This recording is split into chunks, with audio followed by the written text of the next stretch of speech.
जो अपना टाइम निकाल के देख रहे हैं, जो बात करेंगे, तो उन सबको वेलकम है। ये हमारा बुक लॉन्च है, गॉडेस ऑफ द इंडस, और मैं तो खुद पर्सनली बहुत एक्साइटेड हूँ इस किताब के बारे में। और उम्मीद है कि आप सब भी एक्साइटेड होंगे जब आप इसको पढ़ चुकेंगे। तो मैं इस वेलकम के साथ ये कहूंगी कि हमारे आज बड़े ज़बरदस्त डिस्कशन स्पीकर्स हैं, और उनका एक एक का तारुफ मैं अलहदा कराऊंगी। अभी तो मैं सिर्फ उनके नाम ले रही हूँ, तौसीक हैदर, और इन सबको आप सारे ही जानते हैं। तौसीक हैं हमारे साथ, वीर जी हैं, और हमारे पास सरमद है। सरमद सुल्तान से भी लोग जानते हैं, सरमद खोसट से भी जानते हैं। और उसके अलावा हमारे बड़े स्पीकर जो है ना, स्पीकर कह लो, जो बातचीत करेंगे, वो हमारे ऑथर हैं, डॉक्टर कामरान अहमद। और उनको भी आप सब जानते ही हैं, मैं उनका एक एक का तारुफ बाद में कराऊंगी।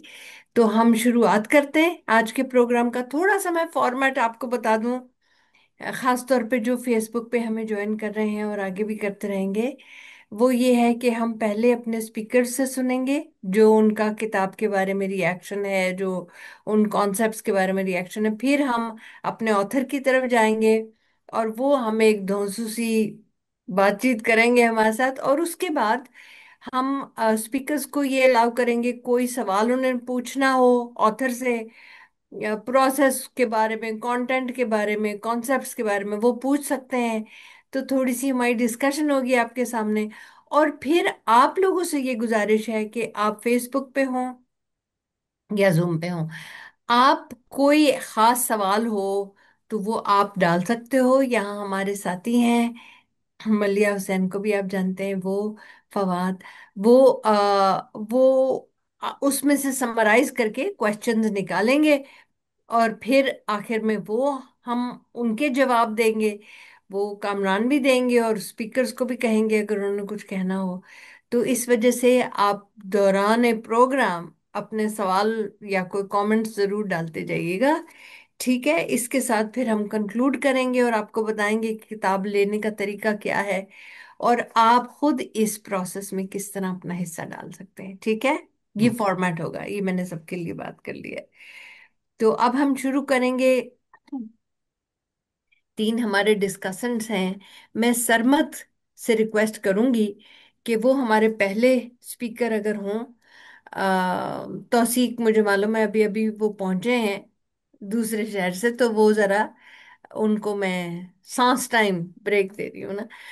तो सरमद के बारे में अगेन हमारे स्पीकर्स ऐसे हैं कि उनके बारे में कुछ कहने में मुझे जरा सी हेजिटेशन होती है, क्योंकि सब लोग इतनी अच्छी तरह जानते हैं सरमद को। कई लोग उनके फैंस हैं, एक्टर के हिसाब से, कोई डायरेक्टर के हिसाब से, कोई स्क्रिप्ट राइटर के हिसाब से, और कोई प्रोड्यूसर के हिसाब से। तो उन्होंने इन सारे फील्ड्स में मार के मारे हुए हैं, और इस वजह से बड़ा ही फख्र होता है अब उनको इंट्रोड्यूस कराना। चाहे मुझे लगे कि भाई एम्बैरेसमेंट, इसलिए कि भाई आप सभी जानते हैं, मगर फिर भी फख्र बड़ा होता है कि इन सब एरियाज में, अच्छा टेलीविजन अलग है और फिल्म अलग है, और इसके अलावा जो समझदारी मिली है ना उनको, यानी माइंड उनका बहुत कमाल का है। तो ये तो सारी उनकी प्रोडक्शन से रिलेटेड स्किल्स हैं, मगर उनका माइंड बहुत कमाल है, और वो बहुत गहराई से सोशल इश्यूज को देखते हैं, सोशल इश्यूज को समझते हैं। और एक इंट्रो में मैं और इनके हिस्सा ये डालूं कि ये चैलेंजेस बड़े लेते आए हैं। यानी वो मेरा ख्याल है हमारी इस किताब से और भी ज्यादा रिलेट करता है, क्योंकि इनकी बिल्कुल। फिल्में, ऐसी ऐसी फिल्में आई जिनको ऑस्कर, जो दुनिया का माना हुआ एक असेसमेंट का तरीका अवार्ड, उन्होंने कहा कि हम पाकिस्तान की तरफ से इस फिल्म को लेना चाहते हैं, जिंदगी तमाशा। और हमारे मुल्क की जो भी एडमिनिस्ट्रेशन थी, वो कभी इसको बैन करते थे, कभी इसको डिले करते थे। तो इंसान कहता है कि जब दुनिया में कोई चीज मानी जा रही हो तो उस पे तो सारे ताली बजाएं। मगर हमारे यहाँ कभी ऐसे होता है, जिसको दुनिया मानती है उसको हम कहते हैं हम ही उसकी टांग खींचते रहे। तो मैं तो इनको सलाम करती हूँ, इनके सब्र को, इनके चैलेंज को हैंडल करने को। और इनकी फिल्मों के साथ थोड़े थोड़े इस तरह के आए, मगर क्या रन थ्रू रहा, और क्या लोगों की एक्सेप्टेंस और कामयाबियां नहीं।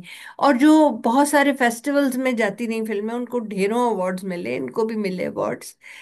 तो जो प्रूफ है काम का वो तो है। तो सरमत, ये मैंने इंट्रोडक्शन आपका दिया। थैंक आपके यू। वालिद का नाम लेना मेरे लिए जरूरी है। आपको शायद मतलब अक्सर बच्चे जो होते हैं बड़े हो जाते हैं, वो कहते हैं हम अपने नाम से पहचाने जाएं। नॉट एट ऑल, मगर नॉट एट ऑल। इरफान खुसर साहब का नाम लेना और उनको सलाम करना भी जरूरी है। तो अपनी इनकी प्रोडक्शन कंपनी है खुसट फिल्म्स के नाम से। तो मतलब हर फन इनके हाथ में।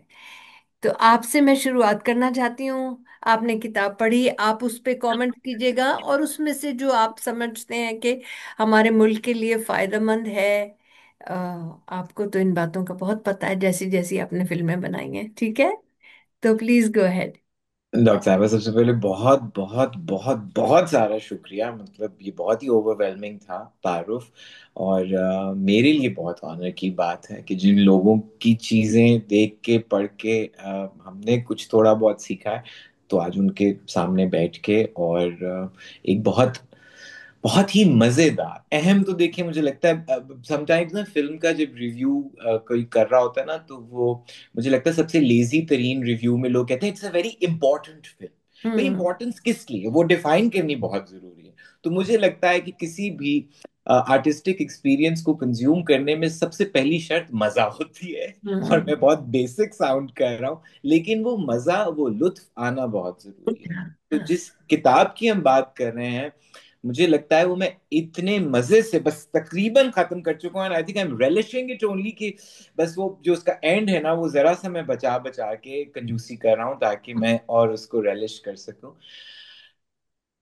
फिक्शन और हिस्ट्री मेरे लिए बहुत बड़ी डिवाइड रही है हमेशा। मैं हिस्ट्री में फेल होने वाला बच्चा होता था, क्योंकि मुझे हम्म। हिस्ट्री जिस तरह पहुंचाई जाती थी हम तक, वो हम्म। ना सिर्फ खुश्क और काफी पहलुओं में गलत होने के हम्म। साथ साथ उसका तरीका कभी भी आसान नहीं था। मतलब मैं बोरिंग फैन हो नहीं जाता रहा।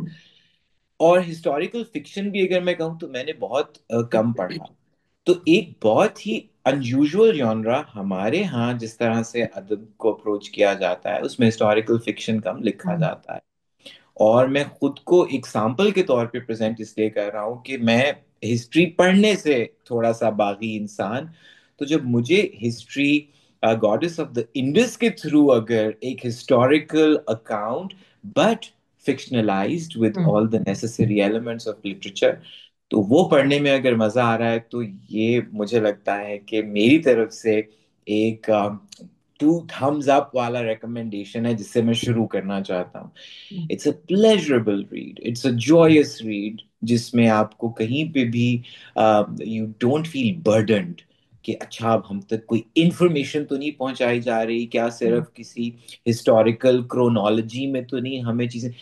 एक ह्यूमन कनेक्शन मुझे लगता है किसी भी कहानी सुनाने के अंदाज में सबसे जरूरी होता है। हम्म। और इतने खूबसूरत बुनियादी ह्यूमन ताल्लुकात, जो जिसमें बाप बेटा, मियाँ बीवी, दोस्त, लवर्स, जो भी कह लें, उन सब पैरायों में रह के हिस्टोरिकल एक्यूरेसी या हिस्टोरिकल फैक्ट्स को भी मलहूज खातिर रखना, और फिर उसके साथ इतनी एंगेजिंग रीड लिखना।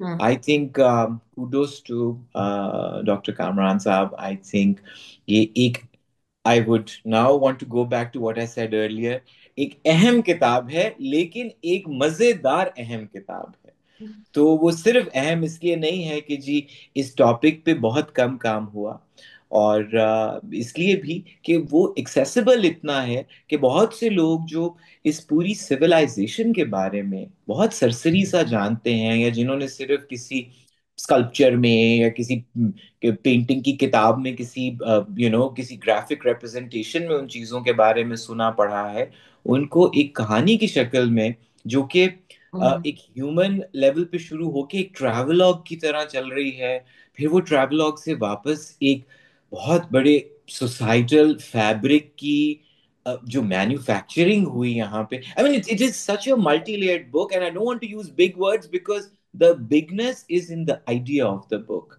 The hmm. execution of the book is so accessible, so so like delicious that I can go on and on.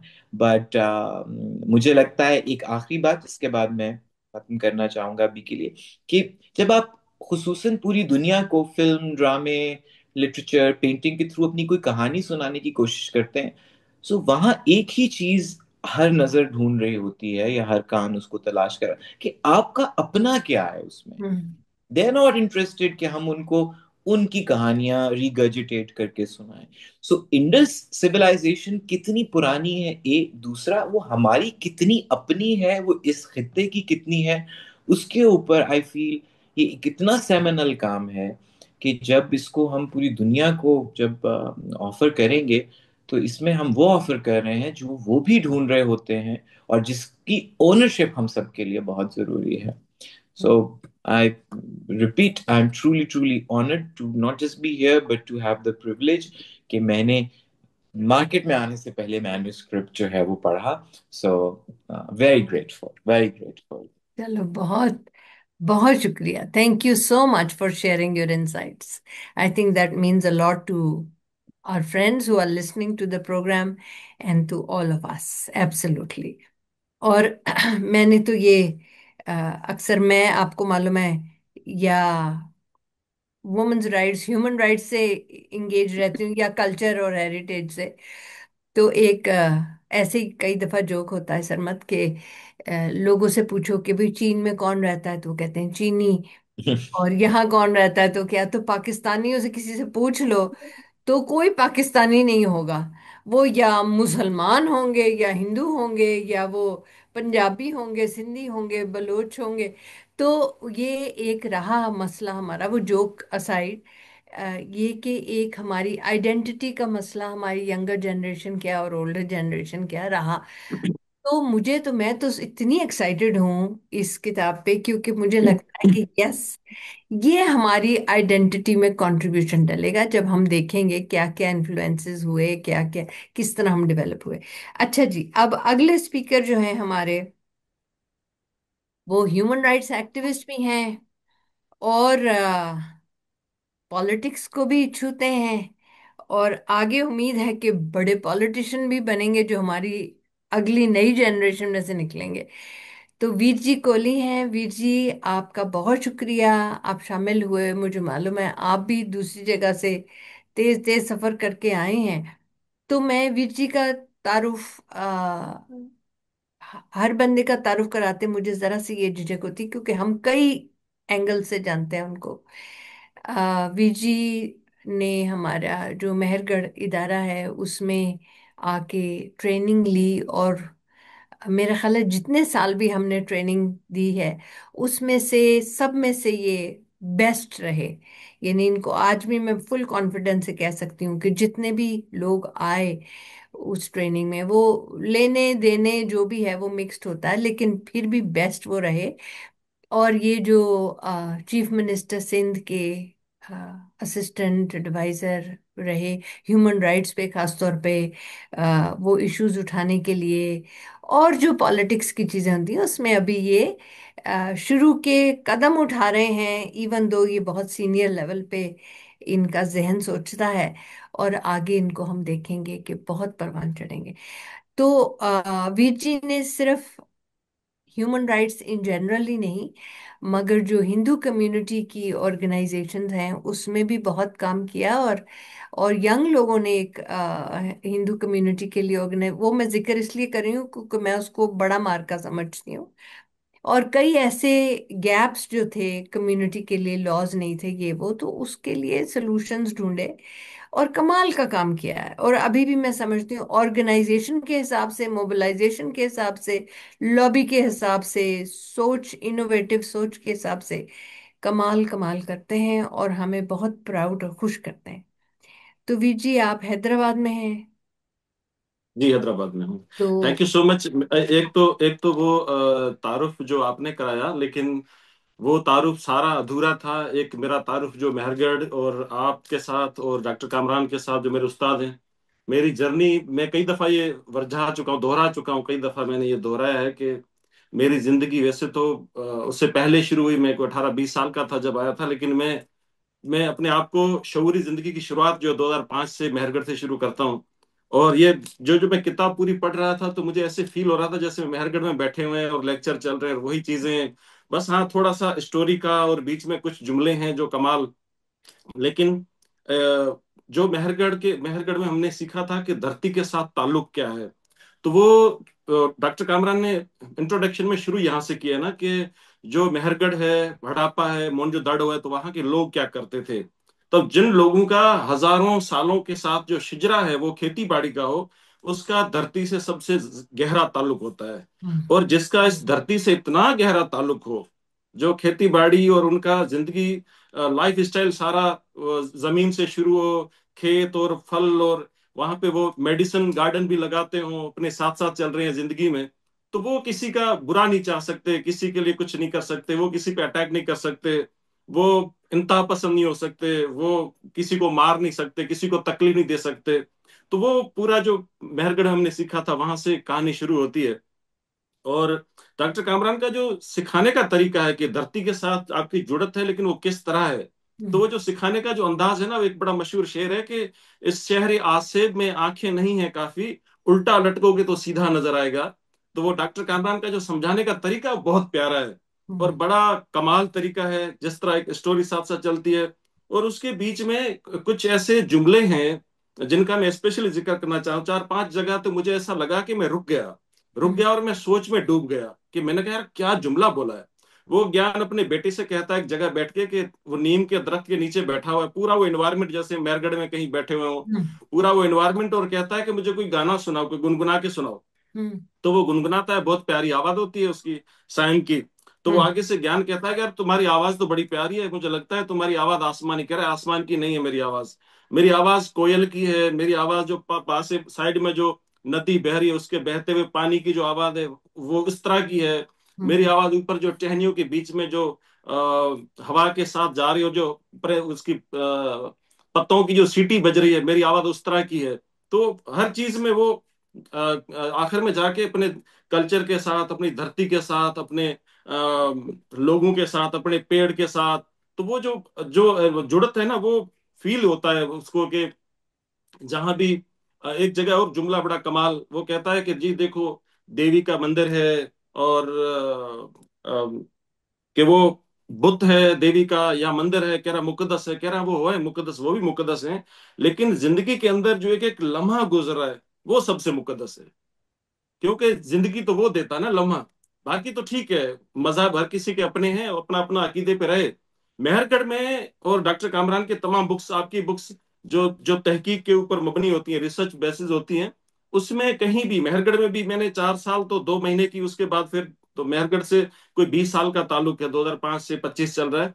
तो मेहरगढ़ जो है वो सीखने का अंदाज बदलता है हम्म। कि वो कहता है कि तुम अपना जाविया ठीक करो, क्या करना है वो मेहरगढ़ नहीं कहता कभी। वो आपकी मर्जी है कि आप क्या करना चाहते हो, क्या सीखना चाहते हो। हम तो बस जहां से चीजें नजर नहीं आती वहां से जाविया चेंज करते हैं, ताकि आप चीजों को बेहतर तरीके से देख सको और समझ सको।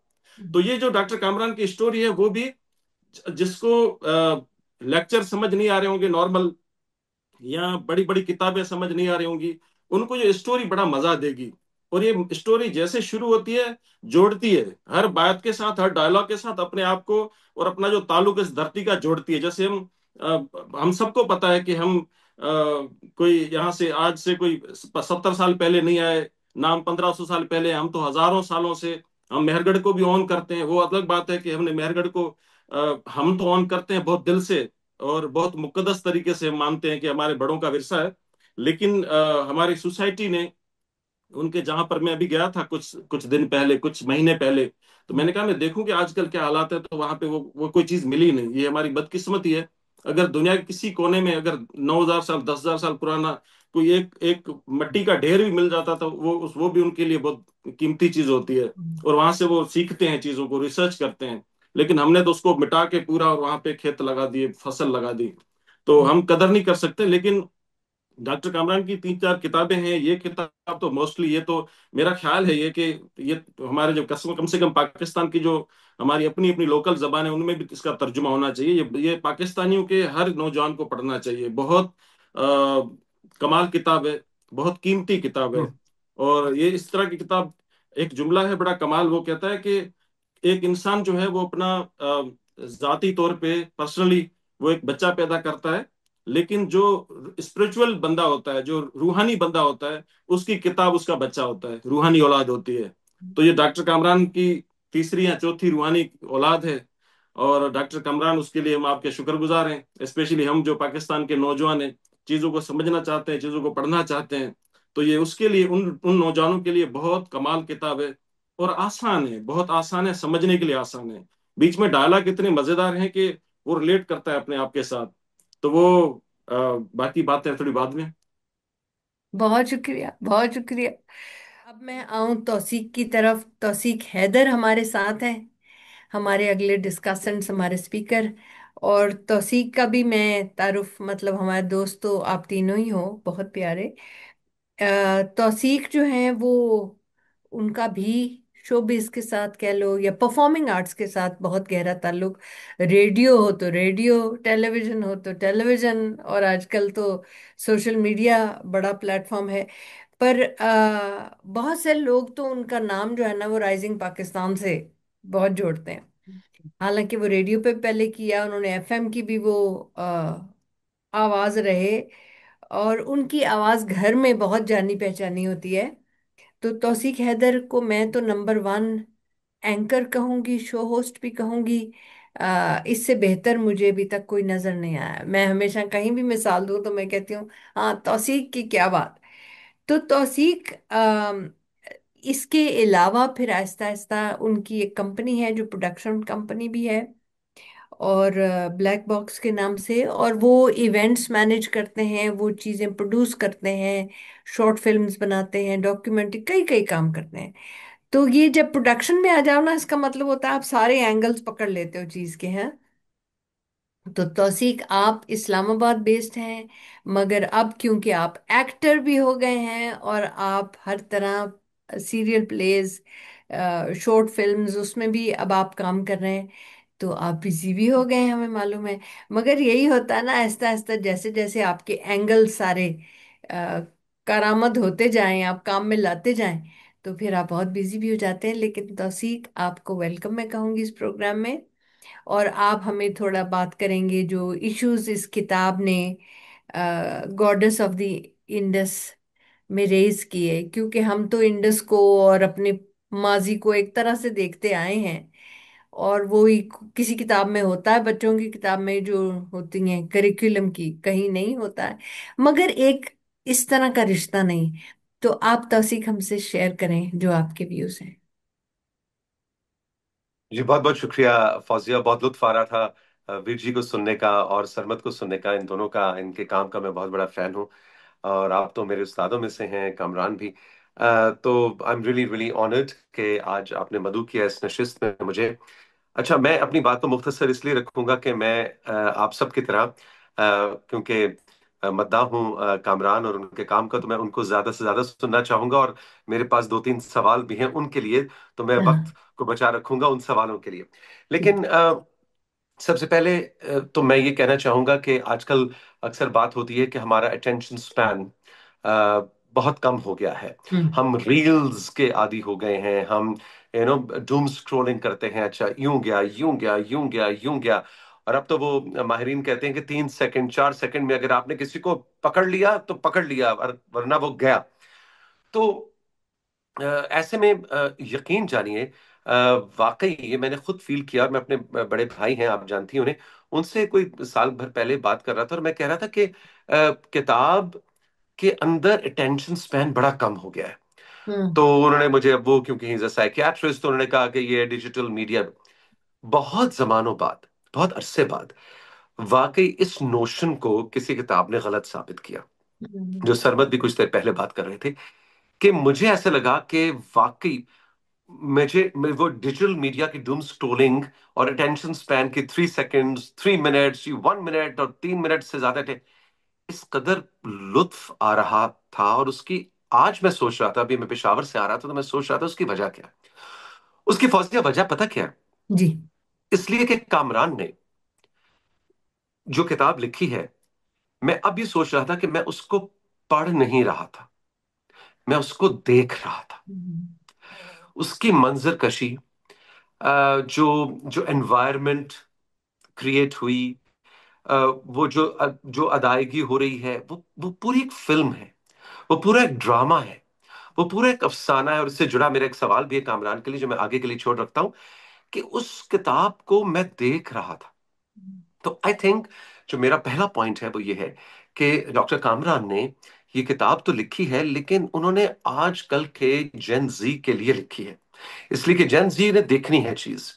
और कामरान, आपको बहुत मुबारकबाद कि आपकी जो मंजर कशी है, आपने जिस तरह से उस वाक़े को या उस एपिसोड को या उस चैप्टर को बयान किया है अल्फाज में, उसको इंसान देख रहा होता है। और आई थिंक ये आजकल के नौजवानों के लिए एक बड़ी इजी रीड होगी। दूसरा पॉइंट ये कि शायद वीर जी ने हल्का सा उस पर टच भी किया कि जो अल्फाज इस्तेमाल किए गए हैं, लिखारी ये नहीं चाह रहा इस किताब में कि वो ये साबित करे कि मुझे बहुत जबर मेरा जबान पे बड़ा उबूर है। वो हम्म। वो अपने कारी के लिए सहल बना रहा है कि मैं जो लिख रहा हूं, मैं जो वाकया तुम्हें सुना रहा हूं, वो हिस्टोरिकल है या वो फिक्शनलाइज्ड है, जो भी है, वो तुम्हारे लिए आसान हो जाए और तुम समझ पाओ मेरी बात।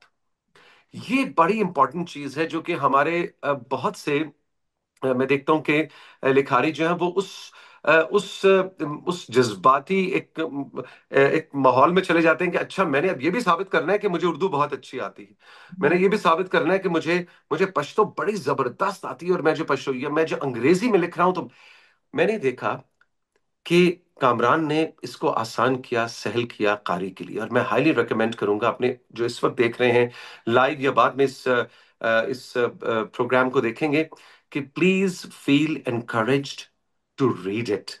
ये मुश्किल नहीं है, ये बहुत आसान रीड है। सो ये आई थिंक कामरान साहब के लिए बहुत। अब आते हैं जरा इसकी थोड़ी सी जो फिक्री एलिमेंट मुझे इस किताब में नजर आया, वो ये कि हजारों साल पहले की एक मंजर कशी 2025 में हम देख रहे हैं। ठीक हो गया, इंडस्ट्रियली आप देखें, टेक्नोलॉजिकली आप देखें, तो अ, हम इर्तिका की मनाजिल तय करता चला जा रहा है इंसान, बेशक। लेकिन जो फिक्री तनजुल हम देख रहे हैं इस पिछले, खास तौर पे 300-400 साल के अंदर, और बहुत ही ज्यादा पिछले 50 साल के अंदर, वो मुझे बड़ा दिलचस्प नजर आया कि वो जो फिक्री तनजुल है जिससे आज का कारी रिलेट कर रहा है, जो कि फिक्री इर्तिका होना चाहिए था, जो इंडस्ट्रियली तो इर्तिका हुआ, टेक्नोलॉजिकली इर्तिका हुआ, लेकिन फिक्री तौर पर नहीं हुआ, वहां पे तनजुली हुई, वो हमें बड़ी वाज़े नजर आती है। मुझे तो कभी कभी ये लगता है कि ये कहानी रिवर्स होनी चाहिए थी। काश कि वो वो वक्त जिसकी कहानी, वो टाइम जोन जिसकी कहानी कामरान लिख रहा है, वो आज होता, और ये वक्त तब होता, और कामरान लिख रहा होता कि देखो, पढ़ो, सुनो, ये भी एक वक्त था, इंसान ऐसा होता था। जो अब 2025 में, ये तब होता। और अब देखो हमने फिक्री तौर पर क्या मनाजिल तय की हैं इर्तिका की।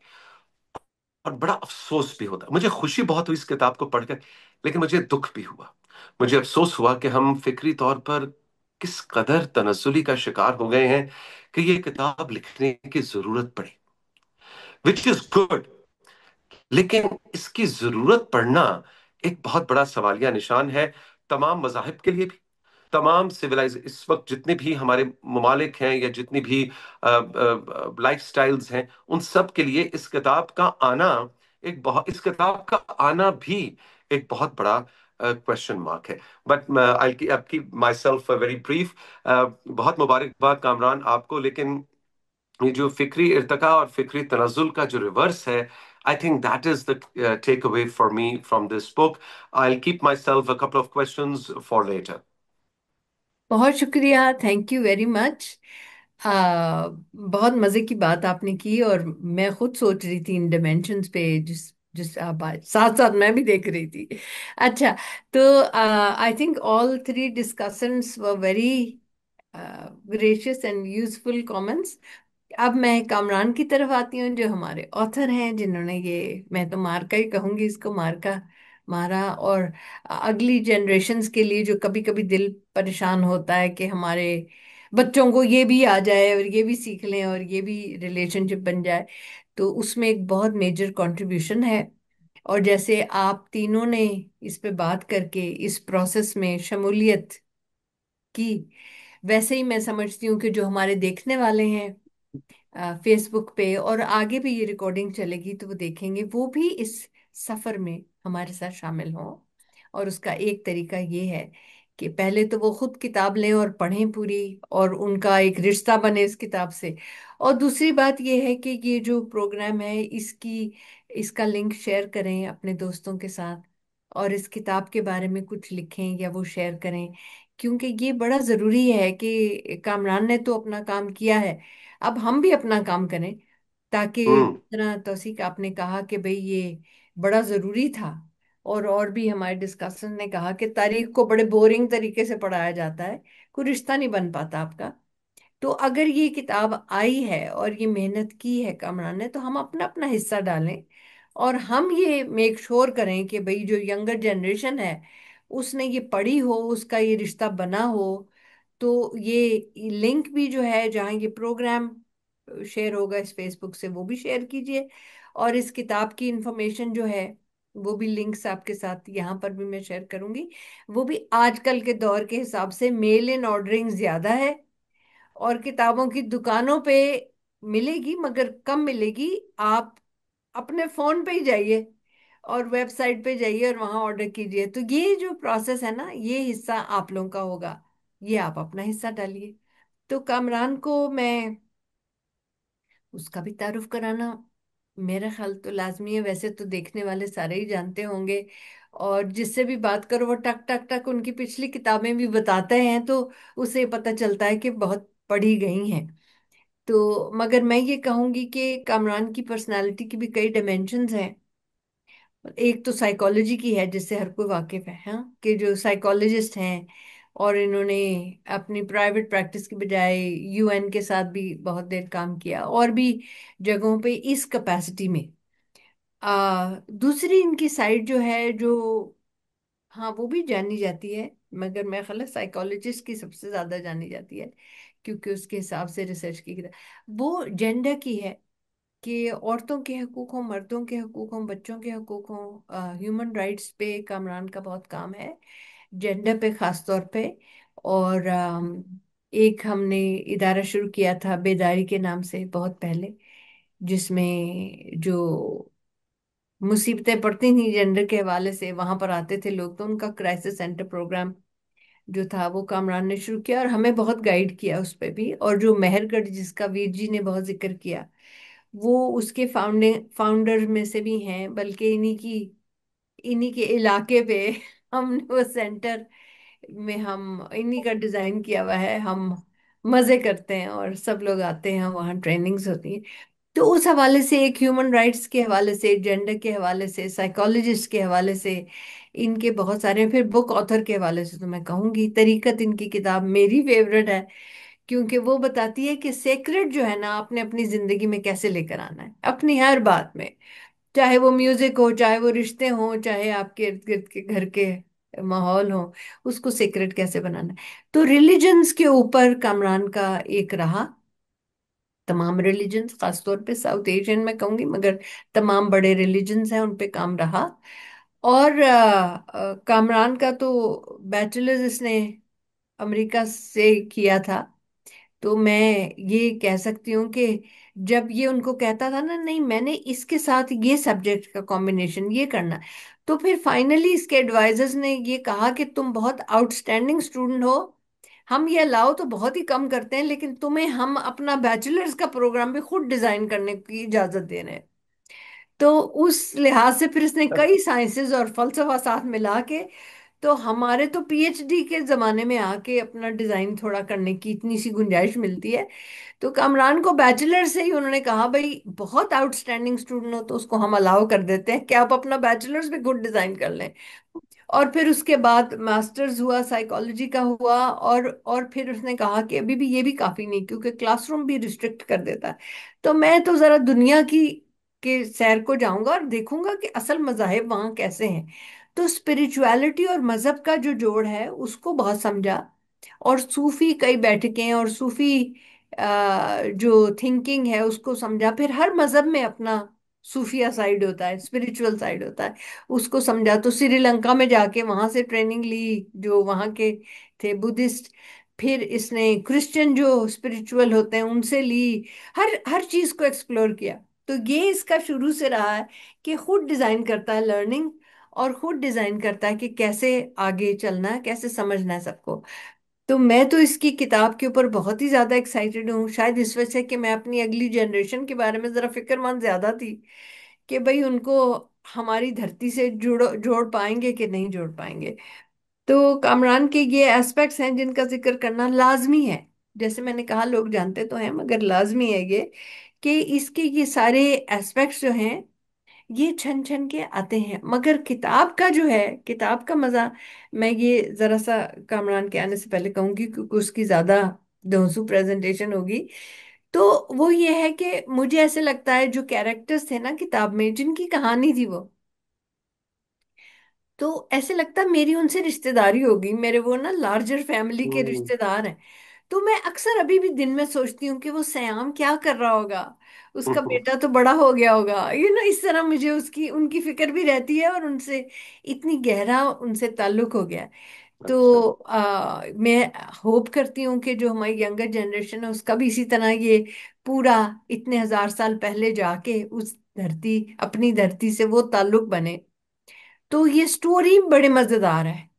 और स्टोरी के साथ जो बंदा दिल लगा के सीखता है वो बहुत मजे की चीजें होती हैं। तो अब मैं कामरान से रिक्वेस्ट करूंगी कि Kamran as the author of this fabulous book, goddess of the Indus, Indus का हमने तो मोंजोदारो हड़प्पा, मोंजोदारो हड़प्पा और जो दो सफे आ जाएं किसी किताब में, टेक्स्ट बुक में, उतना ही है, यह जाके देख लिया। लेकिन इस तरह रिश्ता नहीं बनता जो इस किताब से बनता है। और ये हमारी स्टोरीज हैं और हमें ये हम्म। ओन करनी चाहिए। और ये इन्फ्लुएंसेस जो हमें हम पे पड़े वो हमें ओन करने चाहिए। तो कामरान, अब आपको मैं दे रही हूँ शम्मे महफिल, आपके सामने। Very good. अच्छा, तो बहुत बहुत शुक्रिया। पहले तो जो सारी बातें आप लोगों ने किताब पढ़ के उसके बारे में, और जो खत्म नहीं भी की, वो you would be it would be interesting जो एंड में क्या क्या उसके रेजोल्यूशंस क्या निकलते हैं और किस तरफ बात जाती है। तो I am very glad, thank you very much आने का, उन कमेंट्स का, थैंक्स अ लॉट। तो बुक के बारे में हम लोग आगे डिस्कशन भी करते हैं, उसमें भी और will will talk about it. मेरे एक दोस्त हैं डॉक्टर खालिद सुहेल, जिनसे के साथ एक वो टू कैंडल्स ऑफ पीस किताब भी लिखी। वो हमेशा कहा करते हैं कि किताब की बात भी जरूरी, लेकिन किताब कहाँ से आई उसके बारे में बात करना, कि where is it coming from hmm. Is important. तो मैं फोकस उस पर ज्यादा अभी करता हूँ, जो मेरा अपना सफर था। क्योंकि किताब में the idea is to bring to life, वो जैसे फौजिया कह रही है कि 2 पेज मोंजोदाड़ो हड़प्पा से आगे बात नहीं चलती, लेकिन to bring that that part of our psyche, हमारे अंदर का जो है, to bring that to life was the idea. जीती जागती जब हम अपने अंदर फील करें, जैसे तो सीख ने कहा कि उसको सिर्फ पढ़ नहीं रहे, उसको देख रहे हैं। हम्म। और मैं चाहूंगा कि देख भी लें और उसको जिए। हम्म। वो अंदर हमारे, it should breathe within us, the character should breathe within us, फिर वो अंदर से चीज जागती है।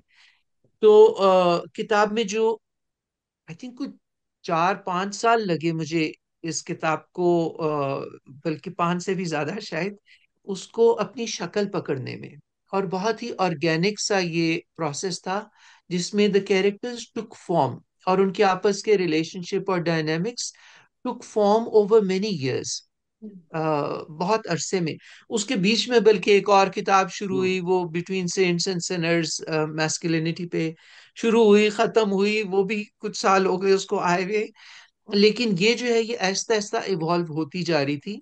और इसमें it's not a story that I write, it's it weaves in उसके ना बुने हुए हैं जो इश्यूज जिनके साथ जिंदगी गुजरी, जो जिनके साथ सोते जागते, सोने से पहले के घंटे जब आपको नींद नहीं आ रही होती और वो दिमाग में कड़ीड़ियां पड़ रही होती हैं, तो वो इश्यूज जिनके साथ एक दिल का रिश्ता है, तकलीफ का रिश्ता है, जिसकी दुख तकलीफ और उसके उन इश्यूज के सॉल्यूशंस निकालने के लिए जो रोज जिस तरह हम सांस लेते हैं उस तरह से इन इश्यूज के साथ जिंदगी गुजरी है। सो उसमें सबसे बड़ा जो है वो मजहबियत का है, मेरे लिए बहुत वो अहम चीज है, इम्पोर्टेंट है। जो वो कहाँ से जिंदगी में बहुत सारे मैंने उसके जो एंगल्स हैं, तबलीगी जमात के इज्तिमा में भी रहा, मुस्लिम स्टूडेंट एसोसिएशन जो प्रो खुमैनी होती थी, बहुत जब नया नया खुमैनी आया था उसका भी हिस्सा रहा, डेथ टू अमेरिका किस्म की चीजें, सारी फेजेस में से गुजरे, इतनी बड़ी दाढ़ी होती थी। और बुद्धिस्ट जैसे फौजिया बता रही थी मॉनेस्ट्री में, तो वो कशकोल लेके हम बाहर में पूरा साल ऑफ लेके यूनिवर्सिटी ऑफ मिनेसोटा से, और मॉनेस्ट्री चले गए, कशकोल लेके बाहर बैठते थे, वो गांव वाले आके खाना शाना डाल जाते थे। तो I done that whole process. Sarmad I know अभी गॉल में कितना महीने से ऊपर, राइट, महीना डेढ़ गुजार के आ रहे हैं। स्पिरिचुअलिटी तो श्रीलंका मेरे लिए बहुत वो अहम था उस जमाने में। लेकिन पूरी तरह से मंक्स के साथ जिंदगी गुजारना टू अंडरस्टैंड, बेनेडिक्टिन्स के साथ जो फौजिया ने जिक्र किया वो बिल्कुल एक फैमिली की तरह था। बहुत दफा मैं उनके साथ जाके रहा, उनका जो मदर चर्च जो मॉनेस्ट्री है। यूएन में मुझे ट्रैवल करने का बहुत मौका मिला, तो मुझे जहां भी जाता था मेरी अपनी जो एक वो दिल की जो होती है ना, तो मैं वीकेंड बीच में डाल लेता था या शामों में I would go off to look for जो वहाँ की स्पिरिचुअलिटी है, वहाँ के जो रिलीजियस हेरिटेज। तो पीर गलतान अफगानिस्तान के और ईरान की जगह और इराक की और सीरिया की जगह और अफ्रीका के जो लोकल मजाहिब थे, और सो उनके साथ रिश्ता तो नहीं लेकिन जल्दी जल्दी जैसे स्नैपशॉट्स होते हैं ना, देखना कि किस किस तरह से स्पिरिट ब्लॉसम करती है मुख्तलिफ जगहों पे, और किस किस तरह से दबती है और ट्रांसफॉर्म होती है। और फिर सूफियों के साथ बहुत इंटेंसली 3 साल गुजारे और मुख्तलिफ सिलसिलों के, लेकिन नेमतुल्लाह के साथ बहुत ज्यादा इंटेंसली। उसमें इंसान रिलीजन को और सेपरेट करना, जैसे होता है ना, लेयर्स आप उतारनी शुरू करते हैं जब आप बहुत कॉन्टेक्स्ट में एक ही चीज को देखते हैं, तो फिर आप उसकी लेयर्स उतारना शुरू करते हैं कि मजहब और मजहबियत क्या चीज है, और उसके अंडरलाइंग जो उसकी रूह थी, जो जो स्पिरिचुअलिटी थी, उसको उस तक कैसे पहुंचना, स्पिरिचुअलिटी तक। और स्पिरिचुअल ट्रेडिशन भी एक चीज होती है, रूहानी सिलसिला, और रूहानी सिलसिलों के अंदर उसकी स्पिरिट कहाँ है, और उसके अंदर से जो एक एक lived sense of the sacred spirituality है, वो क्या होती वाह, है, जिसके ऊपर क्या रूहानी अच्छा। सिलसिले बनते हैं, और वो कई वाह दफा वाह वाह। गायब हो जाती है जब सिलसिला बन जाता है। और उसके ऊपर खोल चढ़ता है मजहबियत का, जिसमें कभी रूहानी सिलसिले और उसके अंदर की जो रूह है वो भी गायब हो जाती है। तो उसको अनपैक करना और क्या फिर अच्छा। समझना कि जो मेरा पीएचडी का काम जो जो साउथ एशियन स्पिरिचुअलिटी का था खास, कि साउथ एशिया में ये प्रोसेस कैसे चला, उसको अनपैक करना। तो वो जो सारे डायनेमिक्स हैं, जो इंसाइट्स हैं, वो इस किताब में मैंने डाले नहीं, लेकिन वो खुद ब खुद जैसे बुनते चले जाते हैं ना, क्योंकि वो ओवर द इयर्स जब एक स्टोरी इवॉल्व होती है, तो वो उसके बीच में वो डायनेमिक्स नजर आने चाहिए। और वो आपको दिमाग के लेवल पे नहीं, वो आपको अंदर फील होने चाहिए वो डायनेमिक्स के, क्योंकि वो जो है वो हमारे अंदर अभी भी वो टेंशन्स कॉन्फ्लिक्ट चल रहे हैं। तो वो अंदर फील होंगे। उसके अलावा बहुत सारा जो जेंडर, क्योंकि जिंदगी उसके साथ गुजरी, वो कैलिफोर्निया में कब 1989 80 89 90 में शुरू किया था, जो मर्दों के साथ काम, जो वायलेंस के हवाले से। फिर औरतों का जो क्राइसिस सेंटर के हवाले से, फिर मर्दों पे जो किताब लिखी, जो फ्रॉम फ्रॉम मेंस पर्सपेक्टिव, कि किस तरह से वो चीजें भी बीच में, इसके बहुत सारा जो एक दूसरा बड़ा जो मेरे दिल के नजदीक भी इशू है, और जो इस किताब में, पूरी किताब में छलकता है, वो जेंडर के पर्सपेक्टिव से। और उसके अलावा जो बाकी इश्यूज बहुत सारे, अब उसकी मैं डिटेल्स में नहीं जाता, लेकिन जैसे रिप्रेशन है, सेक्सुअलिटी का रिप्रेशन हमारे मुआशरे में, अब जो हम सरफेस लेवल पे जो पिछले कुछ दहाइयों से देख रहे हैं, कुछ सेंचुरी से देख रहे हैं, उसकी जड़ें कहाँ जाके मिलती हैं, और कैसे हम वो सेक्सुअलिटी जो हमारे लिए सेक्रेड होती थी किसी जमाने में, आज भी आप मंदिरों में जाएं तो लिंगम और योनि आपको नजर आता है, जो आर्यंस के वैदिक संस्कृत ट्रेडिशन के साथ नहीं आया था। वो उससे पहले मोहनजोदाड़ो, हड़प्पा, हड़प्पन सिविलाइजेशन जिसको कहते हैं, उसका हिस्सा था वो। लिंगम, योनि, तंत्रा, ये सब कुछ तो हमारे लिए सेक्रेड होता था। वो कैसे एक प्रोफेन, वो कैसे जिसको अब हम सेक्स को गंदा कहते हैं, तो सीक्रेट से गंदा होने का जो अमल है, उसकी शुरुआत कहाँ थी, ये किताब के अंदर बुना हुआ है। क्योंकि वो जमाना था जब ये शुरुआत हो रही थी, जब जब ये किताब का जिस जमाने की है, ये 3200 ईयर्स पुराना जमाना है, जहाँ पे बहुत बड़ा एक शिफ्ट आया था। उसके बाद एक दो बड़े शिफ्ट हैं हमारी हिस्ट्री में। अगर आगे कभी किताब लिखी तो शायद मैं 1300 साल पहले का लिखूं। एक और बहुत बड़ा शिफ्ट था हमारी हिस्ट्री में, लेकिन पहला वाह। जो था, जो क्रिटिकल, ये वो जमाना था। उस उसमें जब ये सिर्फ सेक्सुअलिटी के हवाले से शिफ्ट होना, क्रिएटिविटी के हवाले से शिफ्ट होना, जिसकी हमारे जो रिप्रेशन है ऑफ क्रिएटिविटी, वो मेरे नजदीक हमारे कोर इश्यूज में से है। तो ये वाले इश्यूज जो हैं, वो बीच में इश्यूज को भी जानना, और उनके सॉल्यूशंस कहाँ से निकलते हैं, और हमारे अंदर उसके सॉल्यूशंस की कहाँ कहाँ जड़ें हैं, ये चीजें किताब में खुद ब खुद नजर आएंगी, और वो फील होंगी। आई थिंक वो जो टेंशन्स है हमारे अंदर, क्योंकि वहां से वो, उस जगह से वो किताब निकली है और कैरेक्टर्स निकले हैं। मुझे लगता है हमेशा कि हमारा deeper analysis is very important, issues को समझने के लिए भी, और उनके सॉल्यूशंस निकालने के लिए भी। बहुत ज्यादा बात सर हमारी जो जनरल होती है, वो सरफेस लेवल पे हो जाती है, कि गवर्नमेंट को चाहिए था कि वो ये करे। गवर्नमेंट्स तो आएंगी जाएंगी, वो तो बहुत सरफेस की चीज है। वो भी होना चाहिए, लॉज भी बनाने चाहिए, लेकिन बात उससे काबू में आएगी नहीं, क्योंकि बहुत गहरी बात है, उसकी जड़ें कहीं ज्यादा गहरी हैं। कोई गवर्नमेंट के पास इसका सोल्यूशन नहीं है। आ, है, वो भी है, वो सारी चीजें हैं, में कानून भी बनने चाहिए, लेकिन ये बात उसको उसको समझना, बहुत गहराई में जाके समझना अहम है। क्योंकि ये कह देना कि गिरजों को आग ना लगाओ, तो बड़ी अच्छी बात है कि नहीं लगाना चाहिए, लेकिन ये राइचियस वायलेंस कहाँ से आ रही है हमारे अंदर, वो एक बंदे को आप रोकना, वो भी जरूरी है, लेकिन उसके साथ ये समझना कि it's not about one person. ये तो बहुत गहरी एक लहर है हमारे अंदर, ये तो हमारे हवा में शामिल हो गया है। जैसे नहीं वो पेंडेमिक होती, जो जो वायरस आपकी, ये तो हम, we are breathing it now. ये हमारे इर्द गिर्द हवा में शामिल है, ये हमारे पानी में शामिल हो गई है, जिसमें हमारी जड़ें हैं। वो पानी गंदा, जैसे नहीं तालाब के गिर्द आपका बड़ का दरख्त होता, और वो तालाब जब सेलाइन वाटर या खारा पानी हो जाता, तो इसमें आपको अपनी जड़ों तक जाना पड़ेगा। वहां पे जाके आपका गला सड़ा फल निकल रहा है ना सरफेस पे, तो उसको हम उसको ठीक नहीं कर सकते। आप फल निकालेंगे, अगला फल फिर गला सड़ा निकलेगा, क्योंकि इसका ताल्लुक सरफेस लेवल से, इसको आप ठीक कर नहीं सकते।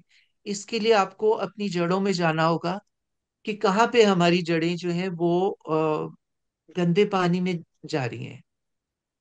और उसका अगर तोड़ सोचना है तो वो भी आप अगेन सरफेस लेवल पे नहीं, क्या इससे कहीं गहरी जड़ें और तो नहीं थी जो जो अभी भी साफ मिट्टी में है, जो इससे कहीं इस तालाब में अगर गंदा पानी हो गया तो दूसरी तरफ बढ़ की जड़ें भी शायद हों, जो डॉर्मेंट हों, जो अभी पिछले अरसे में ना इस्तेमाल हुई हो लेकिन वो कायम है।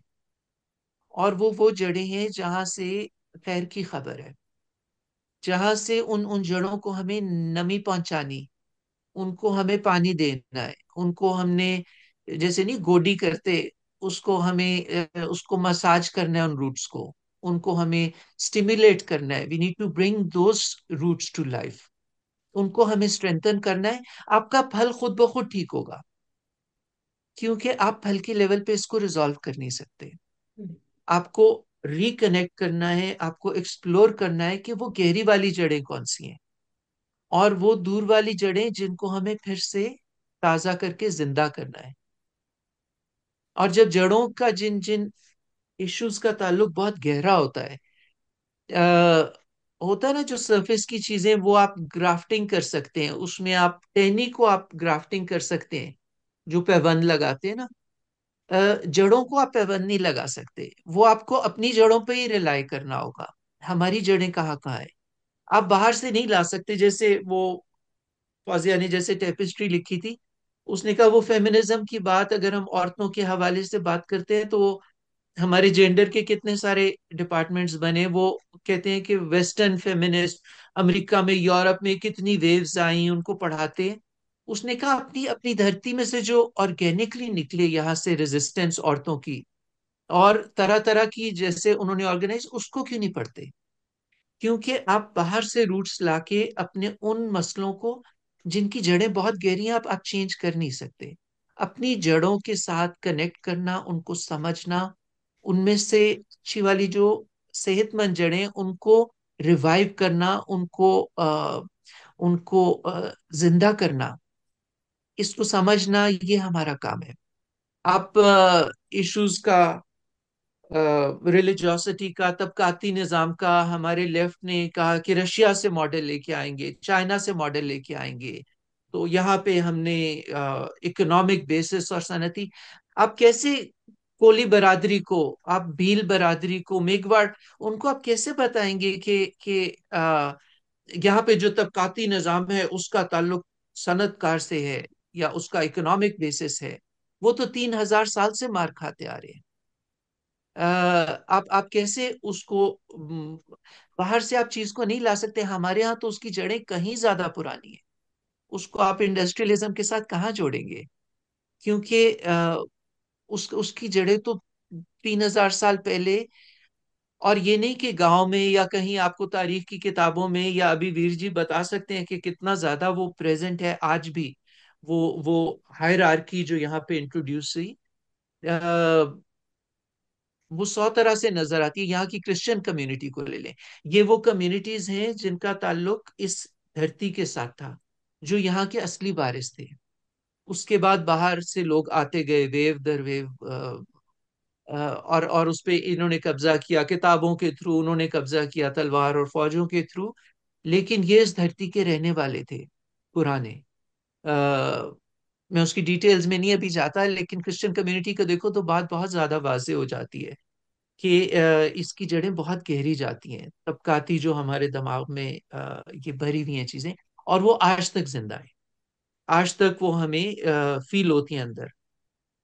तो हमें इन इश्यूज के प्रॉब्लम्स को भी और उनके सॉल्यूशंस को भी खुद अपने अपनी हिस्ट्री में, अपनी जड़ों में जाके ढूंढना होगा। साइकोलॉजी में एक चीज जो हम देखते हैं वो ये कि सरफेस लेवल पे होता है ना, कि आप, जब मैं इंडिविजुअल की भी बात कर रहा हूँ, जब वो कहता है कि मैं ये चीज चेंज करना चाह रहा हूँ अपनी जिंदगी में, तो आप उसकी उसका सिर्फ एक बिहेवियर को चेंज करना आसान नहीं होता, क्योंकि उसकी जड़ें कितना ज्यादा आपकी जिंदगी से, आपके जिस जिस जिस हिस्ट्री, जिस घर में आपने आंखें खोली, जो आपके शुरू के रिलेशनशिप्स, वो सारा छलकता है आपके एक एक बिहेवियर में।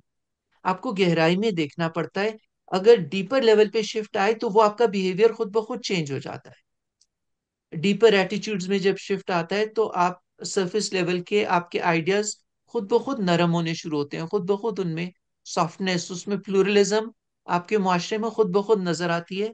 अगर आप डीपर जगह पे जाके, वो है ना कि जिन को आपने मारना है, जिनसे आपकी लड़ाई है, तो आपको वो तोता पता होना चाहिए जिसकी गर्दन, अब यहाँ पे एनिमल लवर्स बैठे हैं तो असीक के साथ मैं क्या कहूँ कि तोते की, लेकिन तोते को आप चेंज करें तो वो जिनसे लड़ाई करना आसान हो जाता है, राइट। कनेक्शंस को समझना बहुत अहम है हमारे लिए, कि क्या जो प्रॉब्लम नजर आ रहा है उसकी जड़ कहाँ जाके मिलती है। अनकॉन्शियस के लेवल पे जाके, क्योंकि वो इंडिविजुअल लेवल पे भी होता है और कलेक्टिव लेवल पे अनकॉन्शियस जो है पूरे मुआशरे का, वो हमारे अंदर अभी तक जिंदा है और वो साथ साथ चल रही है ये स्ट्रीम्स हमारे अंदर। दो तो बहुत अहम, और उन दो का जो आपस का टेंशन जहां से शुरू हुई थी, वहां पे ये किताब, ये कहानी जन्म लेती है। जहां पे फॉर्मलिज्म आनी शुरू हुई थी यहाँ पे बड़े सगीर में, और जहाँ पे स्ट्रक्चर और हायरार्की मजहबियत के थ्रू इंट्रोड्यूस होनी शुरू थी, जहाँ मजहब को इस्तेमाल करके हायरार्की को इंट्रोड्यूस किया था पहली दफे, और मजहबियत तारी होनी हम पे शुरू हुई थी। उसकी जड़ें हम ज़ियाउल हक में नहीं ढूंढ सकते। वो भी जरूरी है, वो बहुत अहम था। औरंगजेब आलमगीर में नहीं ढूंढ सकते। बहुत पुरानी रविश है यहाँ पे, जिसको हमें समझना है कि क्या चेंजेस आए थे, और ये कि उससे, इसमें मैंने अपनी जो आखिरी दो किताबों में, टू कैंडल्स ऑफ पीस में भी, और जेंडर के हवाले से क्या चेंजेस, पुराना जो तरीका था हमारा और जो नया फॉर्मलिस्टिक रिलीजन का तरीका है, उनमें क्या फर्क है। बहुत से डायमेंशंस में, को 15-16 डायमेंशंस में उसका क्या स्टैंड था, इसका क्या स्टैंड था, उसका क्या स्टैंड था, इसका क्या, अलग-अलग करके बताया। लेकिन वो नॉन फिक्शन थी। फिक्शन में उसको कैप्चर करना कि वो जो स्ट्रीक हमारे अंदर, फॉर्मलिज्म को अगर हमने वो जेन है हमारा जिसको तोड़ना, तो उसके बरक्स जो दूसरी जड़ें हैं वो भी तो हमारा हिस्सा है, और वो आज तक हमारे अंदर नजर आती हैं। जो तरीकत में मैंने 7 एलिमेंट्स निकाले थे, कि 7 एलिमेंट्स ऑफ लिविंग सूफिज्म, उसको सूफिज्म भी नहीं शायद कहना चाहिए। वो क्या थे? क्या ऐसा है कि हमारे साइकी में आज भी वो जगह है विच इज फेमिलियर विद, जो जो जानती है उस जगह को, जहाँ पे जहाँ पे हमारा फेमिनिन के साथ बात, सिर्फ औरतों की आजादी और औरतों की नहीं, हर वो चीज जिसको हमने निस्वानियत के साथ जोड़ के उसको नीचा कर दिया और दबा दिया। क्या कोई ऐसा टाइम था, यह मैं बात कर रहा हूँ 3,000 साल पहले, अगर 3,500 साल पहले ब्राह्मणिज्म और वो आते, उससे पहले हमारी तो 9,000 साल की तारीख है। उससे 3 गुना ज्यादा वक्त से हम उस जगह से वाकिफ हैं, और वो आज भी हमारी साइकी में जिंदा है। जहाँ पे हमारा फेमिनिन के साथ एक फर्क रिश्ता था, जहाँ से हमारा नेचर के साथ एक बहुत मुख्तलिफ रिश्ता था, जहाँ से जो एवरीडे जिंदगी की जो चीजें, वो हमारे लिए सेक्रेड अहमियत रखती थी। हमारे रिश्ते नाते हमारे लिए जो प्यार के रिश्ते, रोमांस की हमारे लिए एक फर्क जगह थी, जो आज भी हम पहचानते हैं अपनी साइकी के अंदर। We are familiar with that place, वो दबती चली जा रही है। उससे हम नाता, ऐसे लगता है कि वो हमारी आइडेंटिटी, हम फेमिलियर है उस जगह से। आज भी आप उसमें बात करें तो अंदर एक तार, ये कहानी नहीं रहती, एक अंदर एक दिल का तार छिड़ता है जैसे, क्योंकि we are familiar with that place, जहाँ पे रोमांस वाज सेक्रेड, जहाँ पे लव वाज सेक्रेड, जहाँ पे सेक्सुअलिटी वाज सेक्रेड। तो उस जगह से हम वाकिफ है। फर्क सिर्फ यह है कि उस जगह के साथ हमें अपना, अ, उन कैरेक्टर्स के थ्रू, कहानी के कैरेक्टर्स के through, we need to find a link with that, उसको अपने अंदर महसूस करना, उसको अपने अंदर उसको टच करना, उसको to see it, to recognise it within us, to to bring it to life. खुद अपने अंदर उन किरदारों को आप, आई होप के फील करेंगे कि ये हमारे अंदर के किरदार है। वो आपके अंदर बसते हैं, वो जीते हैं आपके अंदर, वो जीना चाहते हैं आपके अंदर। ये वो जड़ें हैं जो हमारे अंदर हैं, हमने उनको बहुत अरसे से पानी नहीं दिया। पानी दें तो आज भी फूलने फलने को तैयार हैं। और आप देखेंगे कि आपकी जिंदगी में उसका असर नजर आना शुरू होता है। वो चीजें जिसमें हम दबते चले जा रहे हैं, जो हमारा दम घुटता चला जा रहा है, खुद ब खुद उसमें से आजादी बाहर आती है, अगर आप उन कैरेक्टर्स को सांस लेने दें अपने अंदर, उनको फील करें अपने अंदर, उनके साथ एक प्यार का, एक फख्र का रिश्ता बनाएं कि वो they come to life within you. वहां से विजडम निकलेगी, वहां से सॉल्यूशंस निकलेंगे, वहां से स्ट्रेंथ आएगी हमारे अंदर, वहां से हमारी एनर्जी आएगी, जो हमारी रोजमर्रा जिंदगी को, हमारे रिश्तों को ट्रांसफॉर्म करेगी। वो ट्रांसफॉर्मेशन जिसकी आज हमें जरूरत है, वो ट्रांसफॉर्मेशन जो हमारे विरसे का हिस्सा है, जो हमारी शनाख्त का हिस्सा है, जो इस जमीन का हिस्सा है, उसके साथ हमें रिकनेक्ट। ये कैरेक्टर्स हमारे अंदर जब सांस लेंगे, जीते जागते कैरेक्टर्स हमें नजर आएंगे, तो हमारी जिंदगियां खुद ब खुद ट्रांसफॉर्म होंगी। तो किताब को पढ़ें, उसको अपने अंदर फील करें, वो खुद ब खुद आपके अंदर चीजें, it will bring things to life, जहां से हमारी खैर की खबर है। यस। बाकी बहुत किताब की बातें डिटेल्स फिर करते बहुत हैं। नहीं, बहुत अच्छी बात है। और ये आपने सही कहा कि जो भी हमारा इशू है, जो हमें बहुत इम्पोर्टेंट है, वो आप किताब पढ़ो तो आपको साथ साथ वो भागता दौड़ता नजर आता है। यानी मैं जिस तरह जेंडर इश्यूज पे काम करती रही हूँ, तो मुझे तो बुक में खैर बहुत से इश्यूज थे, मगर वो तो ऐसे नजर आता था ना कि क्यों औरतों को इस तरह से सप्रेस किया गया, या क्रिएटिविटी की आप बात कर रहे हो, वो पता चलता है। तो इंसान के अंदर बहुत होता है। तो मैं तो ये कह रही हूँ, आपने अपना हिस्सा डाला, बहुत सालों की मेहनत है और बहुत कमाल का आउटपुट है। जो हमारे स्पीकर्स हैं उनकी बातों से भी लग रहा है उनको बहुत अच्छी लगी है। मुझे कई लोगों ने कहा कि भाई इसको उर्दू में भी आना चाहिए। मैंने कहा ठहरो, अभी एक एक कदम करके सफर पे आगे चलते हैं। तो ये हमारे शुरू के कदम हैं। और अभी तो हम देखो कि ये जो आपकी बातचीत है, ये मैं रिक्वेस्ट करूंगी कि ये बातचीत अगर इंग्लिश में भी आप कर दो, क्योंकि इसका इसका ऑडियंस तो दुनिया है। हाँ, जब भी करना। और हम कुछ इस तरह के प्रोग्राम्स भी कर लेंगे रिव्यू के इंग्लिश में। मगर इसको अभी अगर उर्दू में है तो साउथ एशियंस को तो मैं कहूंगी कि भाई वो तो आगे फैलाएं, क्योंकि किताब लें, पढ़ें, और जिसके दिल को वो छुए वो आगे अपने दोस्तों को बताएं। अगली जनरेशन को इम्प्रूव करना है, इम्प्रूव करना है, या कह लो अपनी जड़ों से जोड़ना है, तो फिर हमारा काम होना चाहिए कि हम किताब को पढ़वाएं, उसको समझाएं और आगे इस सिलसिले को बढ़ाएं। और मेरा तो खैर एक अभी अभी तो मैं अपने जो हमारे डिस्कशंस हैं, स्पीकर्स हैं, उनसे पूछूंगी कि भाई आपके लिए कोई सवाल हो। और फिर मैं भी एक आध दिन से सवाल करूंगी, जो मैं यहाँ बैठ के देखती रहती हूँ, सीरियल प्लेज और ये और वो, और एक दूसरे को चांटे लग रहे हैं और क्या क्या हो रहा है। तो मैं कहती हूँ ये इस तरह की कहानियों पे क्यों नहीं बनाते। ये मैं इन लोगों से पूछूंगी, हाँ, क्योंकि प्रोडक्शन में भी है। तो अब पहले तो मैं आप तीनों को ये गुंजाइश देना चाह रही हूँ कि आपने कोई कामरान से सवाल पूछना हो, चाहे वो कॉन्सेप्ट्स पे हो, चाहे कहानी पे हो, चाहे वो इसके प्रोसेस पे हो, मगर आप मुझे बताएं कौन पूछना चाहे, आगे होके बात करें। आप में से कोई भी, अभी या मैं नाम लूं? हाँ सबके जी। पास भी, मेरे पास तो हैं दो तीन सवाल, लेकिन आई आई डोंट नो अगर सरमद, क्योंकि हमारे पहले स्पीकर थे, if he wants to take the floor, वरना मेरे पास एक दो सवाल हैं। ठीक है। हाँ, सरमत म्यूट है। सरमद आप म्यूट हैं। हाँ, तो आप शुरू कर लें, तौसी शुरू कर जी, अच्छा लें। मैं ये ठीक कह है। रहा था, तौसीक आप पूछें फिर मैं पूछता हूँ, उसके हाँ। बाद जी अच्छा, मेरे ओके। पास भी ओके। एक सवाल है। ओके काम जी जी जी, थैंक यू थैंक यू।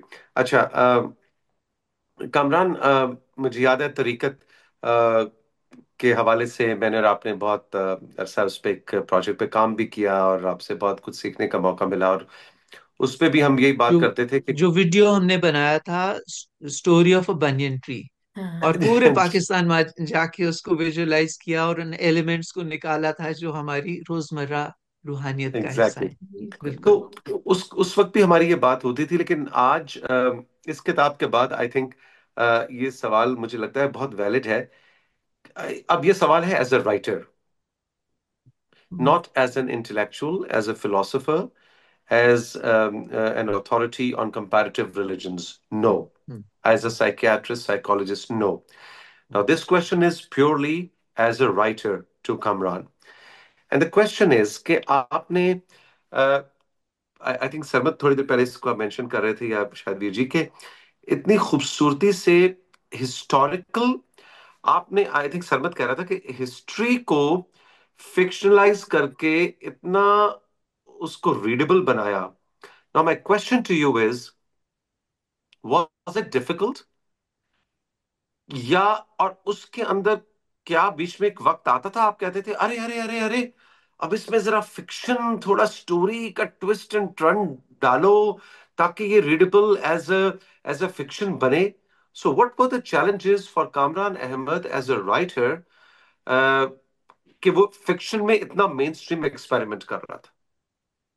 मेरे लिए थोड़ा चैलेंजिंग था, क्योंकि I am not a story teller. मेरा दिमाग जो जाता है ना, वो नॉन फिक्शन पे जाता है। वो खुद ब खुद आई नो. निकलती है। तो मैंने इसको ट्राई बहुत ज्यादा किया, फिर मैंने छोड़ दिया, क्योंकि मैं ना दिमाग से ट्राई कर रहा था टू क्रिएट अ स्टोरी जिसमें इसको एलिमेंट को कैसे डालूं, इसको कैसे, and it was a mind trip for me. तो then I give up on it. और मैंने कहा कि नहीं, मुझे स्टोरी वो ना, जैसे मैं आर्टिफिशियल लग रहा था मुझे। फिर मैं ब्रेक ले ली, मैं मैस्कुलिनिटी पे लिखना शुरू हो गया, वो बिटवीन सेंट्स एंड सिनर्स आ गई।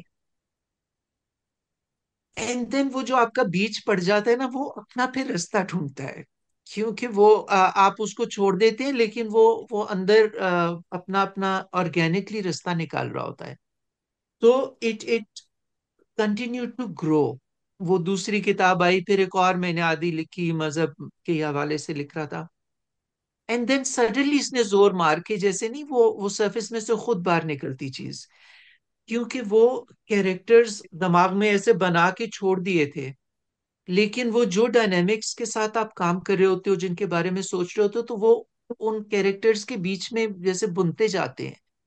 तो it was a very organic process, जबकि वो कैरेक्टर्स का खुद निकलना और उनके आपस की जो टेंशन्स हैं, वो वही सारे इश्यूज हैं जिन पे मैं वैसे लिख रहा था, लेकिन वो उन कैरेक्टर्स के थ्रू फिर उनकी जबान से निकलते हैं। और कई दफा जो मैंने दिमाग से सोचा था कि ये कैरेक्टर का ये रोल होना चाहिए, ये इस चीज को एम्बॉडी करेगा, वो जब बननी शुरू हुई, जब डायनामिक्स आगे चले, तो उसकी नेचर बहुत चेंज हो गई। जिस तरह उस कैरेक्टर की अपनी नीड, ये मैंने राइटर्स से इस किस्म की बातें सुनी हुई थी, लेकिन क्योंकि खुद मेरा फिक्शन से ताल्लुक नहीं रहा, तो I had not experience that my self के कैरेक्टर खुद जोर मारता है कि नहीं, मुझे इस तरफ नहीं, इस तरफ जाना है। वो हम्म. उसकी उसकी पर्सनैलिटी के साथ जाता नहीं कि वो उस तरफ जाए। तो ये वो किताबी बात लगती है, लेकिन the characters took on a life of their own, जब ना वो डिमांड करते हैं कि नहीं, मुझे तो इस तरफ। और उनके उनके ब्लॉसम होने के प्रोसेस में वो इश्यूज खुद ब खुद रिजॉल्व रिजॉल्व कह लो, या वो प्ले आउट हो रहे थे डायनामिक्स, जो हमारी जड़ों के डायनामिक्स हैं, जो हमारे विरसे के डायनामिक्स हैं, वो they started playing out with in those characters. तो ये मेरा माइंड प्रोसेस शुरू में था। उसके बाद it really I got consumed in the creative process. जैसे होता है ना, वो ऑर्गेनिक, जो एक डीपर एक करंट होती है, जो अपना रास्ता खुद बनाती है, जो मेरे माइंड गेम से आगे की चीज थी, जो मैंने बहुत इंजॉय किया। मैंने मैंने हाँ। इस सवाल कमरान इसलिए किया कि frankly, knowing you as a mentor, as an inspiration for so many years, मैंने ये किताब जब शुरू की तो फ्रैंकली 15-20 पेजेस के बाद मैं बड़ा हैरान हुआ था कि कामरान साहब ने इतना इसको फिक्शनलाइज कितनी खूबसूरती से किया है, और कैसे किया होगा, नोइंग यू. तो इसलिए मैंने ये सवाल किया था. दूसरा मेरा, सॉरी, रिलेटेड सवाल है क्विकली, और इसका बेशक आप शॉर्ट सा जवाब दें कि आपने इसको एडिट, री एडिट, मतलब एक दफा ही लिखा, कितनी दफा री एडिट किया? आपने बताया कि बहुत सालों का प्रोसेस है. बट स्टिल ये कितना जखीम था। और क्योंकि हमारे बहुत से इस वक्त स्टूडेंट्स जो लिटरेचर के स्टूडेंट्स हैं वो भी देख रहे होंगे, तो ये कितना जखीम था और आखिर में कितना निकल के आया। तो री एडिट और एडिट का प्रोसेस जरा मुझे बता दीजिए for the consumption of our students. Re edit मैंने लैंग्वेज के हवाले से किया, जबान के हवाले से उसको, लेकिन जो कैरेक्टर्स हैं वो लिखने के दौरान ही वो खुद ब खुद ट्रांसफॉर्म हुए, और फिर मुझे पीछे जाके उनको कई दफा चेंज करना पड़ा, क्योंकि आगे जाके रियलाइज की शुरू में जो मैं दिमाग से सोच के लिख रहा था वो बात बनी नहीं। वो कैरेक्टर की नीड कुछ और थी, तो मुझे रीराइट जो करना पड़ा वो ऑलमोस्ट जैसे I was compelled to rewrite the beginnings of these characters, जो आगे जाके उन्होंने शक्ल पकड़ी और जहां वो जाना चाह रहे थे। तो I okay. Had to go okay. Back, retrace my steps, and उनकी जड़ें मुझे सही दुरुस्त करनी पड़ी, क्योंकि तो बात उधर को जा रही है। तो हाँ। उसके अलावा जो रीराइटिंग थी वो ज्यादा फिर लैंग्वेज के हवाले से उसको स्ट्रीमलाइन करना, ओके। जो ओके। रिलेटिवली सरफेस का था। तो लेकिन जो क्रिएटिव मेरे जो कैरेक्टर का प्रोसेस है वो मैंने थरली इंजॉय किया, क्योंकि I was not interesting. Used to that and I was not expecting that. लेकिन वो जो बहुत दफा लफ्जों में सुना था, the characters take on a life of their own, तो वो जो मैंने इंटरेस्टिंग। एक्सपीरियंस किया, विटनेस किया, तो मुझे बहुत मजा आया। It was like, and I thoroughly enjoyed the process. नया एक्सपीरियंस था मेरे लिए, लेकिन आई thoroughly enjoyed it. Good. Very good, very good. Thank you. अब सरमद आपने या वीजी आपने? हाँ, वीजी करेंगे। जी वीजी जी, का हाथ उठा, हाँ। जी वीजी। आप अनम्यूट कर लेना। हम्म। अभी भी आप म्यूट। विजय आप अनम्यूट। म्यूट आपको। ठीक है। हाँ। आ रही है हाँ आवाज? जी, हाँ, आ अब रही बोलो। आ रही है। हाँ, इस स्टोरी के अंदर एक 12 कबीले हैं और उसमें से एक कबीला वहां से निकलता है तंग आके, और हम्म। फिर एक चला जाता है किसी और एरिया में दूर जाके कहीं पहाड़ों के बीच में, और उसका नाम डॉक्टर साहब ने अम्बेकशाला रखा है। तो वहां पर जो लोग हैं, वहां की महारानी देवी है, और उनको वहां के लोगों को ये पता है, उन्होंने बिलीव कर लिया, मान लिया कि इस हमारे बाहर जो दुनिया है वो पूरी आबाद खत्म हो गई, तबाह हो गई, सिर्फ हम आके बचे हैं, हम्म। और जो देवी है हमें उठा के वहां से लेकर आई है। और फिर जो बीच में वो आता है और लोग कहते हैं कि नहीं जी आप उठा के नहीं, हम तो खुद आए थे। लेकिन जो बाहर बैठे हैं उनको ये लगता है कि वो जो यहाँ से निकले थे वो सब तबाह हो गए हैं। हम्म। पॉइंट ये है कि ये एक तो ये समाजी मसला है, किसी मजहब मजहब से इसका ताल्लुक नहीं है, ये समाजी मसला है, क्योंकि इंतहा पसंदी जो होती है, जो बीमारी होती है, वो सोसाइटी को होती है, समाज को होती है। तो ये इंतहा पसंदी जो है उसका, जब हम इंतहा पसंदी की बात करते हैं तो लोग किसी और के साथ उसको जोड़ देते हैं, हालांकि हम तो कह रहे हैं कि भाई जी बाजार के अंदर अभी एक वाकया हुआ था, एक मार्केट के अंदर, मोबाइल मार्केट के अंदर, और एक बच्चा था 10-12 साल का, उसने एक छोटा सा मोबाइल चोरी कर लिया था। तो मार्केट वाले कोई 200-400-500 हजार लोग इकट्ठे हो गए, उस बच्चे को पहले मारा, मार मार के जब उसकी जान निकल गई तो उसके बाद उसको डेड बॉडी को जलाया। तो ये जो इस तरह की जो इंतहा पसंदी है, ये इंतहा पसंदी वही है एक दूसरे के साथ कनेक्ट हो सकती है कि जिससे मुझे डिस्कस कर रहे हैं। और दूसरा ये कि लोग मान कैसे लेते हैं कि एक हम थे, आजाद सांस ले रहे थे, धरती के साथ जुड़े हुए थे, इतनी शाहकार हमारी तहजीब थी हमारा, तो वो जो बाहर से लोग आए, जो तलवार के बेस पे आए या किताबों के बेस पे, उन्होंने जिस तरह भी, लेकिन हमारे लोगों ने कैसे मान लिया कि हम पैदा ही इस गुलामी के लिए हुए हैं। बिल्कुल। जो ये जो ये सवाल है आपसे शायद। बिल्कुल, जो ताल्लुक आप कह रहे हो कि ये राइचियसनेस और ये राइचियस वायलेंस, ये तशद्दुद, और एक अपने को सही जान के उस वक्त आप जो चाहो कर गुजरो, जान देने को भी तैयार, लेकिन उससे कहीं ज्यादा जान लेने को तैयार। इसकी जड़ें कहाँ से हमारे अंदर आती हैं, ये शिद्दत कहाँ से आती है? जब आप अपने हक में, अपने ईमान में, अपने सच में 100 दफा आप अपना सच रखें, 100 दफा अपना ईमान के साथ जिंदगी गुजारे, अगर आपको वो अच्छा लगता है, लेकिन इस कदर राइचियसनेस के मेरे ईमान में फिर इतनी ज्यादा जोर कि मैं दूसरे की जान ही ले लूं, उसको दबा के, उसको दम घुट के, उसकी गर्दन दबा के उसको जान से मार दूं। ये शिद्दत हमारे अंदर। तो इसकी ये जो जड़ें हैं ना, ये इसकी शुरुआत वो 3,000 साल पहले की थी। वो पहली वेव थी जब हमने ये सीखा कि आइडियोलॉजी के नाम पे, क्योंकि हम आइडियोलॉजीज वाले लोग हैं नहीं, हम आज भी किसी हद तक आइडियोलॉजी वाले, कितना हमारे ऊपर थोपा गया है, लेकिन हम नहीं समझते इन चीजों को। अब हमें ये खास तौर पे पिछली कुछ दहाइयों में तो बहुत ही ज्यादा हम पे तारी होता चला गया।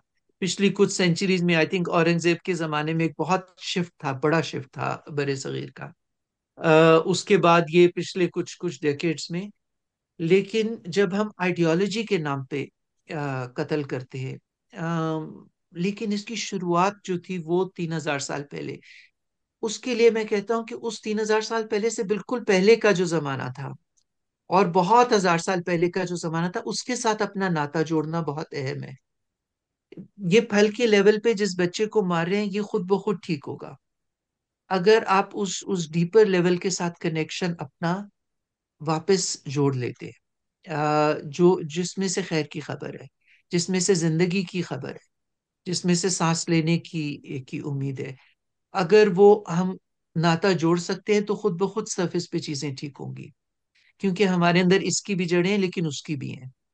ये जो जो राइचियसनेस, एंगर, वायलेंस है, उसके बरअक्स बहुत सारा प्लूरलिज्म भी इस हमारा विरसे का हिस्सा रहा है। So we can connect it that way. जो आप कह रहे थे कि क्यों मान लिया, अगर इतनी गहरी इतनी खूबसूरत जड़ें थी तो क्यों हमने गिव अप कर दिया। ये किसी हद तक वीर जी जो जो पेट्रियार्कल ऑप्रेसिव जो जो आइडियोलॉजीज होती है, उनकी ये खसलत होती है।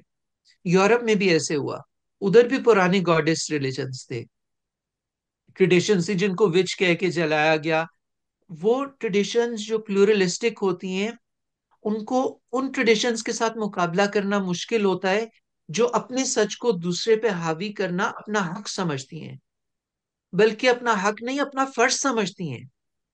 हमसे इस बारे में पूछा जाएगा आखिरत में कि जब तुम्हें ये मौका मिला तो तुमने क्यों अपना पैगाम दूसरे और क्यों लागू नहीं किया, और क्यों इलाके को अच्छाई की तरगीब और उनके मंदिरों को तोड़ के या मस्जिद क्यों नहीं बनाई।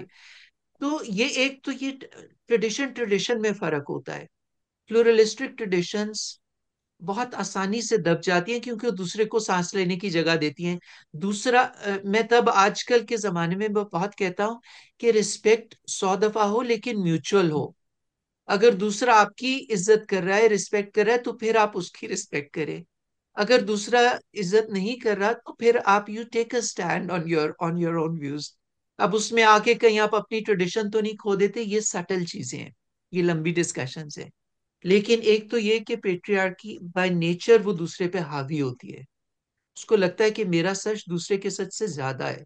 वो उस फीलिंग को नहीं जानती, जब आपका मेला जब होता है आपके मंदिर का, तो साथ वाला गांव आके आपके साथ वो मेला मनाता है। और जब उनका मेला होता है, आप उनके साथ जाके शामिल होते हैं और वहां पे आप नाचते गाते हैं, सेलिब्रेट करते हैं। आप नहीं कहते कि मेरा सच तुम पे हावी है, मैं तुम्हारा मंदिर तोड़ने आया। आप उनका मेला सेलिब्रेट करने जाते हैं। ये इस इलाके की ट्रेडिशन थी और बहुत देर तक रही, और वो हमारे अंदर आज भी जिंदा है। लेकिन वो जो दूसरी ट्रेडिशंस हैं, जो फॉर्मलिस्टिक ट्रेडिशंस हैं, जो पेट्रियार्कल ट्रेडिशंस हैं, वो अपना सच दूसरे पे जबरदस्ती लागू करना और एक एरोगेंस के साथ अ, वो अपना हक और फर्ज समझते हैं। इनका जो आपस में वायलेंस मुकाबला करते हैं, तब अनफॉर्चुनेटली बना नहीं। हाँ, जो जो वायलेंस करते हैं, वो बाद में जब वो मामला ठंडा हो जाता है तो वो कहते हैं जी हम तो नहीं थे, हम तो ऐसे खड़े हुए थे, बाकी जो चार पांच लोग थे वो गंदे लोग हैं, वो मार रहे थे बच्चे को और फिर डेड बॉडी को जलाया। तो वो जो तमाशा देख रहे थे वो क्या उसमें कसूरवार नहीं है, बरी है वो। नहीं है। हाँ, हाँ विजी, बरी तो हम सारे ही नहीं है। मुझे लगता है कि हम जैसे मैं अक्सर कहता हूँ कि हम हमारे सबके हाथों पे खून है, क्योंकि हमने उन सिस्टम्स को अलाउ किया अपने बीच में ग्रो करने के लिए। अलाउ किया, हमने उसको काउंटर नहीं किया। हमने ये नहीं कहा कि हमारी ये जड़ें नहीं है, या ये भी होंगी, पर ये तो कदरे नई जड़ें हैं, हमारी तो बहुत पुरानी जड़ें भी थी। हमें उसके साथ रिश्ता जोड़ना है, हमें उसके साथ नाता, जो काम हमें करना चाहिए था वो हम नहीं कर पाए, और उसकी वजह से इतनी छूट मिल गई कि आज लोगों को फर्क करना, तमीज करना मुश्किल हो गया कि ये रवैये तो हमारे रवैये ये भी हैं, लेकिन इसके अलावा और बहुत कुछ है। और अगर उसके साथ हम नाता जोड़ पाते खुद अपनी जात के अंदर और अपने इर्द गिर्द के मुआशरे में, जिस भी लेवल पे आपका सर्कल ऑफ इन्फ्लुएंस है वो खुद ब खुद होता है, तो शायद नौबत इस जगह पे ना पहुंचती। और आज भी हमारे पास ये मौका है कि इन कैरेक्टर्स को, इन डायनामिक्स को, इन पुरानी जड़ों को अपने उनके साथ एक रिश्ता बनाएं। ठीक हो गया। ठीक। ठीक, थैंक यू जी। सरमंद, आपको कुछ अगर जी, आपको। पार्टली जो मैं पूछना चाह रहा था वो तौसीक ने पूछा, और मुझे उसका बहुत अच्छा सा डॉक्टर साहब से जवाब तो मिल गया, क्योंकि आमतौर पे आप कभी किसी हिस्टोरिकल फैक्ट या किसी रियल इवेंट के ऊपर जब भी फिक्शनलाइज उसको करने की कोशिश करते हैं, तो सबसे बड़ा चैलेंज ही ये आता है कि वो फाइन बैलेंस आपने कहाँ ढूंढना है, वो लाइसेंस आप कितना ले सकते हैं। तो एक तो बहुत ही मैटर ऑफ फैक्ट सा सवाल ये होगा कि percentage wise how much of it is fiction and how much of it is historically accurate. And secondly, मैं एक सवाल के बजाय सिर्फ मजीद कॉम्प्लीमेंट ये जरूर देना चाहूंगा कि अगर ये आपका पहला फिक्शन का काम है, तो मुझे लगता है क्राफ्टी होना कोई कमाल की बात नहीं होती, लेकिन वेल क्राफ्टेड किताब लिखना एक बड़े कमाल की बात होती है। सो वो फिक्शन के तौर पे भी it's a very well crafted book, be it the length of each chapter, be it a cliffhanger at the end of every chapter. So, without, say, being too accustomed to the idea of writing fiction, तो मैं पढ़ने वालों के लिए खास तौर पे कहना चाहता हूँ कि वो एक एडवेंचर, एक ट्रैवलॉग, एक it almost, I mean, it's a very pacey book. So वो कहीं आपने जो भी डॉक्टर साहब क्या कहना चाहिए, वो इनेट आपका टैलेंट जो है वो बड़ी चालाकी से बीच में ए, अच्छा, फीड गुड गुड। किया है, क्योंकि इट्स अगेन क्राफ्टी कभी कभी स्टाइल की शक्ल में बहुत ऊपर की एक टॉप सॉइल की चीज बन जाती है। सो वो चूंकि आई थिंक वो आपने उसका उस तरह से बर्डन के तौर पे उसको नहीं लिया। मैं हर चैप्टर के एंड पे सिर्फ अगले चैप्टर की 2 लाइनें पढ़ के इसलिए छोड़ता था कि मैं क्लिफ हैंगर से बहुत एक्साइट हुआ होता था कि ये तो आपने मुझे बिल्कुल हुक किया हुआ है। So that ways, I feel it's a very well crafted, very well paced book, and it is definitely very cognizant and aware of attention spans and the new readers. So the small question: percentage, history and हाँ, fiction. ये thank you for that, क्योंकि वो मुझे खुद, क्योंकि इतनी देर जब आप इतने सालों में लिखते हो तो वो अंदाजा नहीं होता कि इसका पेस बन रहा है कि नहीं, या ये इसमें इंट्रीग बरकरार रहती है या इंटरेस्ट बरकरार रहेगी कि नहीं, क्योंकि मेरी इंटरेस्ट तो अंदर से निकल रही है, लेकिन जो रीडर है तो वो साथ चल रहा है कि नहीं, ये मुझे असेस करना मुश्किल था। जो फौजिया ने पहले और आप लोगों के कुछ के जो कमेंट्स पे कुछ रीडर्स ने कमेंट्स दिए जो जो मेरे लिए बहुत अहम थे। तो थैंक्स फॉर दैट फीडबैक। जो रियलिटी के साथ कितना नजदीक, ये जो पर्टिकुलर ट्राइब है ये फिक्शनलाइज्ड है, जो एक निकल गई और उसने आइसोलेटेड जगह में अपना उसको बरकरार रखा, जो पुराना वे ऑफ लाइफ था उसकी कोशिश की, और फिर कैसे वो फिसलना शुरू हुए, तो उसमें से अंदर से एक मूवमेंट निकलती है जो कहती है कि नहीं, हमें इसको बचा के रखना है। Hmm. जिस चीज को बचाना है उसको मैं आउटलाइन करना चाह रहा था। बाहर की दुनिया में जो डायनामिक्स हो रहे थे, जो लार्जर मूवमेंट रहा, वो सारा absolutely absolutely is hard to say, क्योंकि कुछ हजार साल पुरानी, लेकिन textually that is very very real.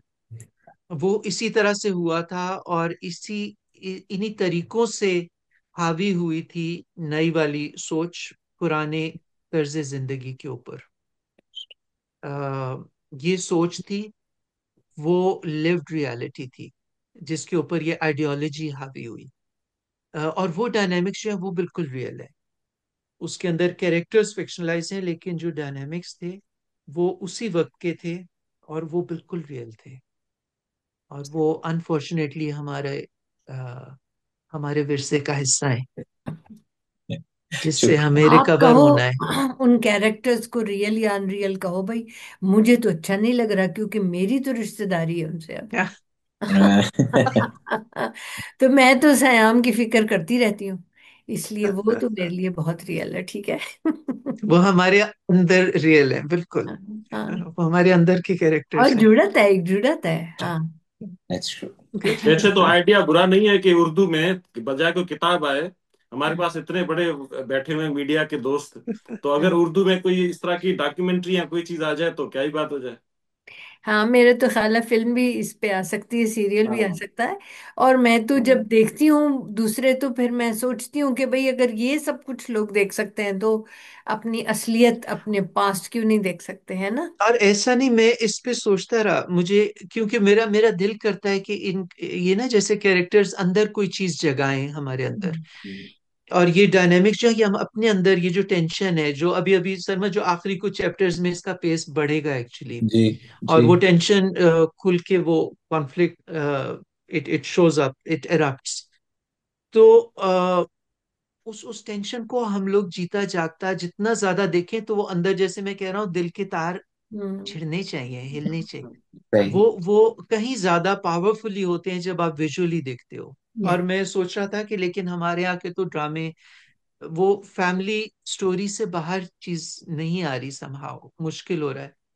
फिर मुझे अंदाजा हुआ कि लेकिन जो तारीखी ड्रामे आए, वो हमने नहीं बनाए, लेकिन जो बाहर से आए वो जैसे भी अच्छी या बुरी, वो तो एक अलग डिस्कशन है कि कितना वो उसका फायदा क्या और नुकसान क्या। लेकिन वो लोगों ने बहुत देखा, या। That's true. और दे वर That's true. वेरी इंट्रिग्ड, और उसमें वो एब्जॉर्ब हुए। हालांकि हमारा आदत थी आजकल के जमाने के फैमिली ड्रामा देखने की, लेकिन people did get attracted to that. तो क्यों हम अपनी अपनी हेरिटेज को विजुअली प्रेजेंट नहीं कर सकते? वो would be very powerful yes. And very Absolutely. Effective. हाँ। क्योंकि आई लोग थिंक पढ़ते कम हैं, देखने का That's आसान भी हो गया है, जल्दी भी हो गया है, अच्छा भी लगता है। A picture does paint 1,000 words, तो व्हाई true. नॉट मैं विजुअलाइज? बिल्कुल मैं है भी। छोटी सी एक मैं बात फौजिया आपकी इजाजत से ऐड करना चाहूंगा कि सॉरी इफ आई जी मे जी। आई। जी जी।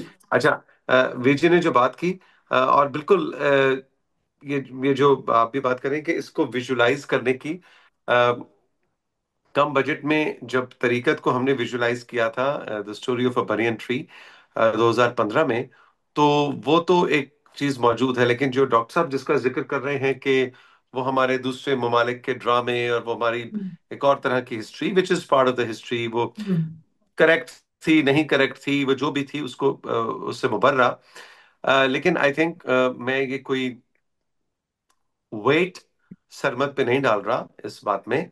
लेकिन आई थिंक माशाल्लाह सरमद ने जिस लेवल पे इस वक्त सरमद है, I think and he is such a he is pride for Pakistan, कि इस तरह की चीज को, क्योंकि इस तरह की चीज को विजुलाइज करना आसान नहीं है, उसमें कॉस्ट ऑफ प्रोडक्शंस बहुत बड़ी लगेंगी।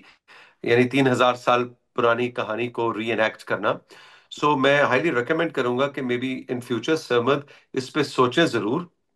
और जैसे भी हो, इतने बड़े फाइनेंसेस आई डोंट नो कैसे अरेंज हो, लेकिन आई आई हाईली रिकमेंड कि उसको विजुलाइज करने का कम से कम सोचा जरूर जाए। और वो सरमद जैसा बंदा जिस जिस जो अकम्पलिश्ड है, नो, जिसको जो इंटेलेक्चुअली इस फिक्र को समझता है, इस किताब को समझता है, वही कर सकता है। तो श्याम नहीं तो कोई छोटा मोटा कैरेक्टर सरमद मुझे जरूर देना। Very humble, very humble. But I'll only add that this book is worth many visualizations, adaptations, translations. It is grand enough, it is important enough, and at the same time, visualisation के हवाले से मैं ये ज़रूर कहूँगा कि आम तौर पे हिस्ट्री को बहुत अननेसेसरीली ब्लो अप भी कर दिया जाता है इन टर्म्स ऑफ स्केल। इसमें वो पर्सनल स्टोरी इतनी इंटैक्ट है that hmm. I hope we can put together resources. So ये कतन बिल्कुल सिर्फ एक मैक्रो लेवल के ऊपर नहीं चलती, उसकी ह्यूमन माइक्रो स्टोरी, उस माइक्रोकॉस्म हम्म। की, वो इतनी बड़ी है कि या if it's not a very tall statement, I do feel it's a very doable adaptation. It is वाह not like an unthinkable thing. वरना वही होता है कि अच्छा भाई ये पानीपत पूरा कैसे क्रिएट होगा या गदर हाँ पूरा कैसे बिल्कुल दिखाया बिल्कुल। जाएगा। इसमें एक बहुत खूबसूरत सी इंटीमेसी है विजुअल की, किरदारों की, लेकिन बात बड़ी है। तो इस पे 110% जो है ना पॉसिबिलिटी पे तो सोचना मेरा ख्याल है हम सबका काम होना चाहिए।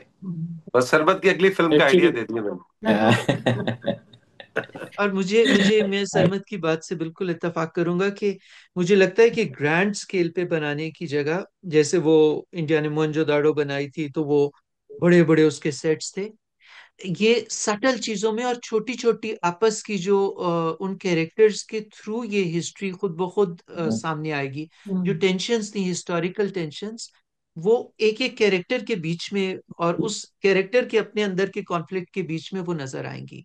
हम्म। तो हिस्ट्री को हम उसमें उन चंद कैरेक्टर्स के बीच में कैप्चर कर सकते हैं। वो बड़ी जो ग्लोबल साउथ तो एशिया की जो कलेक्टिव डायनामिक्स थी उनको हम कैप्चर कर सकते हैं कुछ कैरेक्टर्स की स्टोरीज के अंदर। तो Yeah. मेरे तो बिल्कुल बीच में दिल में आता था कि वो मेहरगढ़ में जाके, वो इतनी हमारे पास पुरानी फील है उस जगह की, वहां पे जाके वो जो इंडी मूवीज नहीं होती जिस तरह उस लेवल पे बना ले, अगर और कुछ नहीं तो। लेकिन इसको अगर स्किलफुली क्राफ्टली हो तो इट वुड बी इम्पोर्टेंट, क्योंकि अगेन ज्यादा लोगों तक पहुंचती चीज तब है जब विजुअलाइज होती है। तो So it is true. और हमारी बैकग्राउंड जो है, हम ओरल कल्चर है, तो जितनी मर्जी आ जाए लिखाई विखाई, मगर हम बेसिकली बहुत ओरल लोग हैं, तो story telling hmm is a very hmm. Best way, बिल्कुल। है ना। हाँ। हाँ, चलो दैट इज वेरी गुड। अब मैं मैं मैं हाँ एक जी। बात करना चाह रहा था, जी जी इजाजत है? जी, बात करो। वो मैं कह रहा था कि एज ए पॉलिटिकल वर्कर हमेशा हम नोट करते हैं कि वैसे तो ये इंडस वैली सिविलाइजेशन जो है वो तो पूरे साउथ एशिया का है, सब उसको ऑन करते हैं, लेकिन उसका जो मेन मरकज था वो ये हमारा है, हम्म जो पूरा पाकिस्तान वहां से शुरू होता है, सिंध के समुद्र तक जाके खत्म होता है ना। तो ये जो पूरी इंडस वैली सिविलाइजेशन है वो हमारी थी। हमने उसको इस तरह ऑन नहीं किया जिस तरह बाकी लोग जी ऑन कर रहे हैं। हाँ तो अगर हमारे पास इतनी फिल्में बनती तो ये हिस्ट्री हमारी होती। और हाँ दूसरी बात ये कि वो जब अपनी हिस्ट्री दिखाते हैं, इंडस वैली सिविलाइजेशन की हिस्ट्री दिखाते हैं, और साथ साथ अपनी जो फॉरेन पॉलिसी वो भी डाल देते हैं। हाँ तो हमारे पास अगर ये सिनेमा इतना बन रहा होता तो अपनी फॉरेन पॉलिसी भी उसमें डालते हैं, हम अपनी हिस्ट्री भी डालते हैं, सारा कुछ। हम बहुत ज्यादा पूरा स्पेस था जिसको हमने छोड़ दिया। हाँ ये बहुत सोचे समझे और बहुत ही अनफॉर्चुनेट है कि हम जिस चीज पे हमें फख्र करना चाहिए था, जिसको ओन करना चाहिए था, और वो हमें इंटरनेशनल एरिना में बहुत ज्यादा सपोर्ट मिलती, और उसका यानी एक तो वो है जो अंदर से हमें जिंदा करने में और जिंदा रखने में जो उसका काम है, अपनी अपनी जुड़त उन उन गहरी जड़ों के साथ। लेकिन वो पॉलिटिकली ग्लोबल लेवल पे it was such a strategic move. What a stupid idea कि इंडस वैली सिविलाइजेशंस पाकिस्तान में, और वो सर आंखों पे बहुत शुक्रिया कि इंडिया ने बनाई मोहनजोदाड़ो। लेकिन अफसोस होता है बिल्कुल वीर जी कि यहाँ पे बननी चाहिए थी ये मूवी। ये तो हाँ, इस हमें ऑन इलाके करना की। चाहिए था। और हाँ बिल्कुल। और बहुत लोग कहते हैं कि नहीं, लेकिन उस वक्त तो इंडिया ही था ना सारा। तो दैट इज नॉट ट्रू, क्योंकि उस वक्त तो ना इंडिया था ना पाकिस्तान था। ये नेशन स्टेट्स तो बाद में बन गई। एंशियंट इजिप्ट की जो हेरिटेज है, उस वक्त इजिप्ट नहीं था, लेकिन सारी दुनिया उसे एंशियंट इजिप्शियन हेरिटेज ही समझती है। इजिप्ट का लफ्ज तो नहीं था उस सिविलाइजेशन के वक्त में, वो तो अभी की पैदाइश है। लेकिन वो जो उस जमीन के साथ उसका जो भी अभी नाम है, जो भी उसकी तारीख है, वो एंशियंट इजिप्शियन सिविलाइजेशन ही कहलाती है। yeah, तो एंशियंट पाकिस्तानी सिविलाइजेशन से क्यों हमें मौत पड़ती है? Why can we not own कि ये बिल्कुल इस खत्ते बिल्कुल। की, उसकी जो भी इस वक्त उसकी पॉलिटिकल उसका नाम है, जो भी उसकी आइडेंटिटी है, ये वहां की एंशियंट सिविलाइजेशन है। इंडिया की हम्म। अपनी बहुत खूबसूरत सिविलाइजेशन है जो जो इस वक्त जिसको आप इंडिया कहोगे। उस वक्त तो सारा इंडिया था, इसका क्या मतलब है? उस वक्त तो स्टेट्स थी बहुत रीजन, सारी, हाँ, बहुत है ना? छोटी छोटी उस स्टेट वक्त तो थी। राजस्थान था, उस वक्त तो हरियाणा था, उस हम्म। वक्त तो कश्मीर था, उस वक्त इंडिया तो नहीं था। तो इंडिया भी नाम पर्शियंस ने डाल दिया, ब्राह्मण्स को सूट किया, वगैरह। वो एक अलहदा डायनेमिक। लेकिन काश हम पाकिस्तान की जो एंशियंट हेरिटेज है उसको इस तरह से ओन करते कि हमें आसानी होती उसके साथ कनेक्ट करने में हम्म।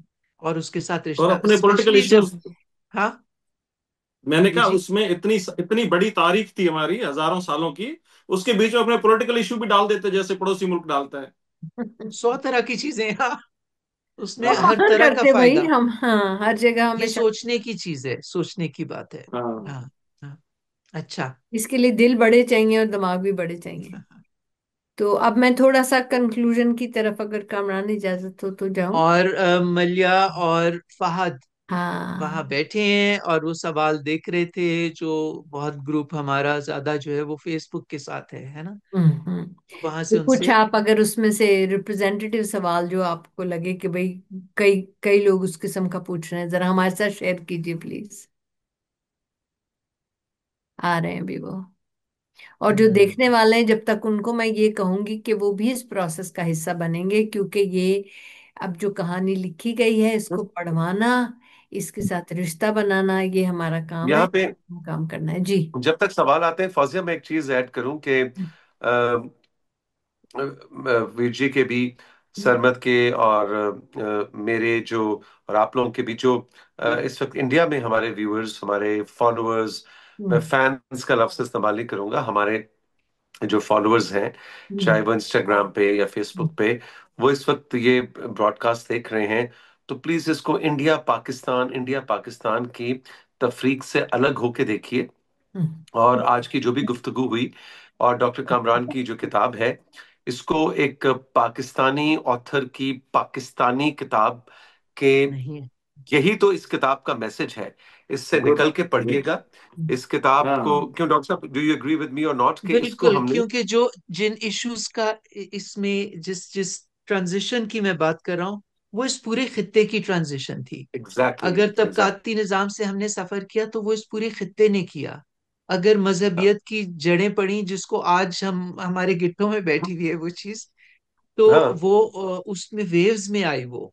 और और वो उधर उसको भी गिट्टों में समझना। बैठी हुई है, वो बिल्कुल पाकिस्तान के बैठी हुई गिट्टों में भी है। बैठी हुई है, वो भारत के, इंडिया के गिट्टों में भी बैठी हुई बैठी हुई है। उससे हम सब ने सफर किया, तो हमारी हमारी बड़ी सांझी जड़ें हैं।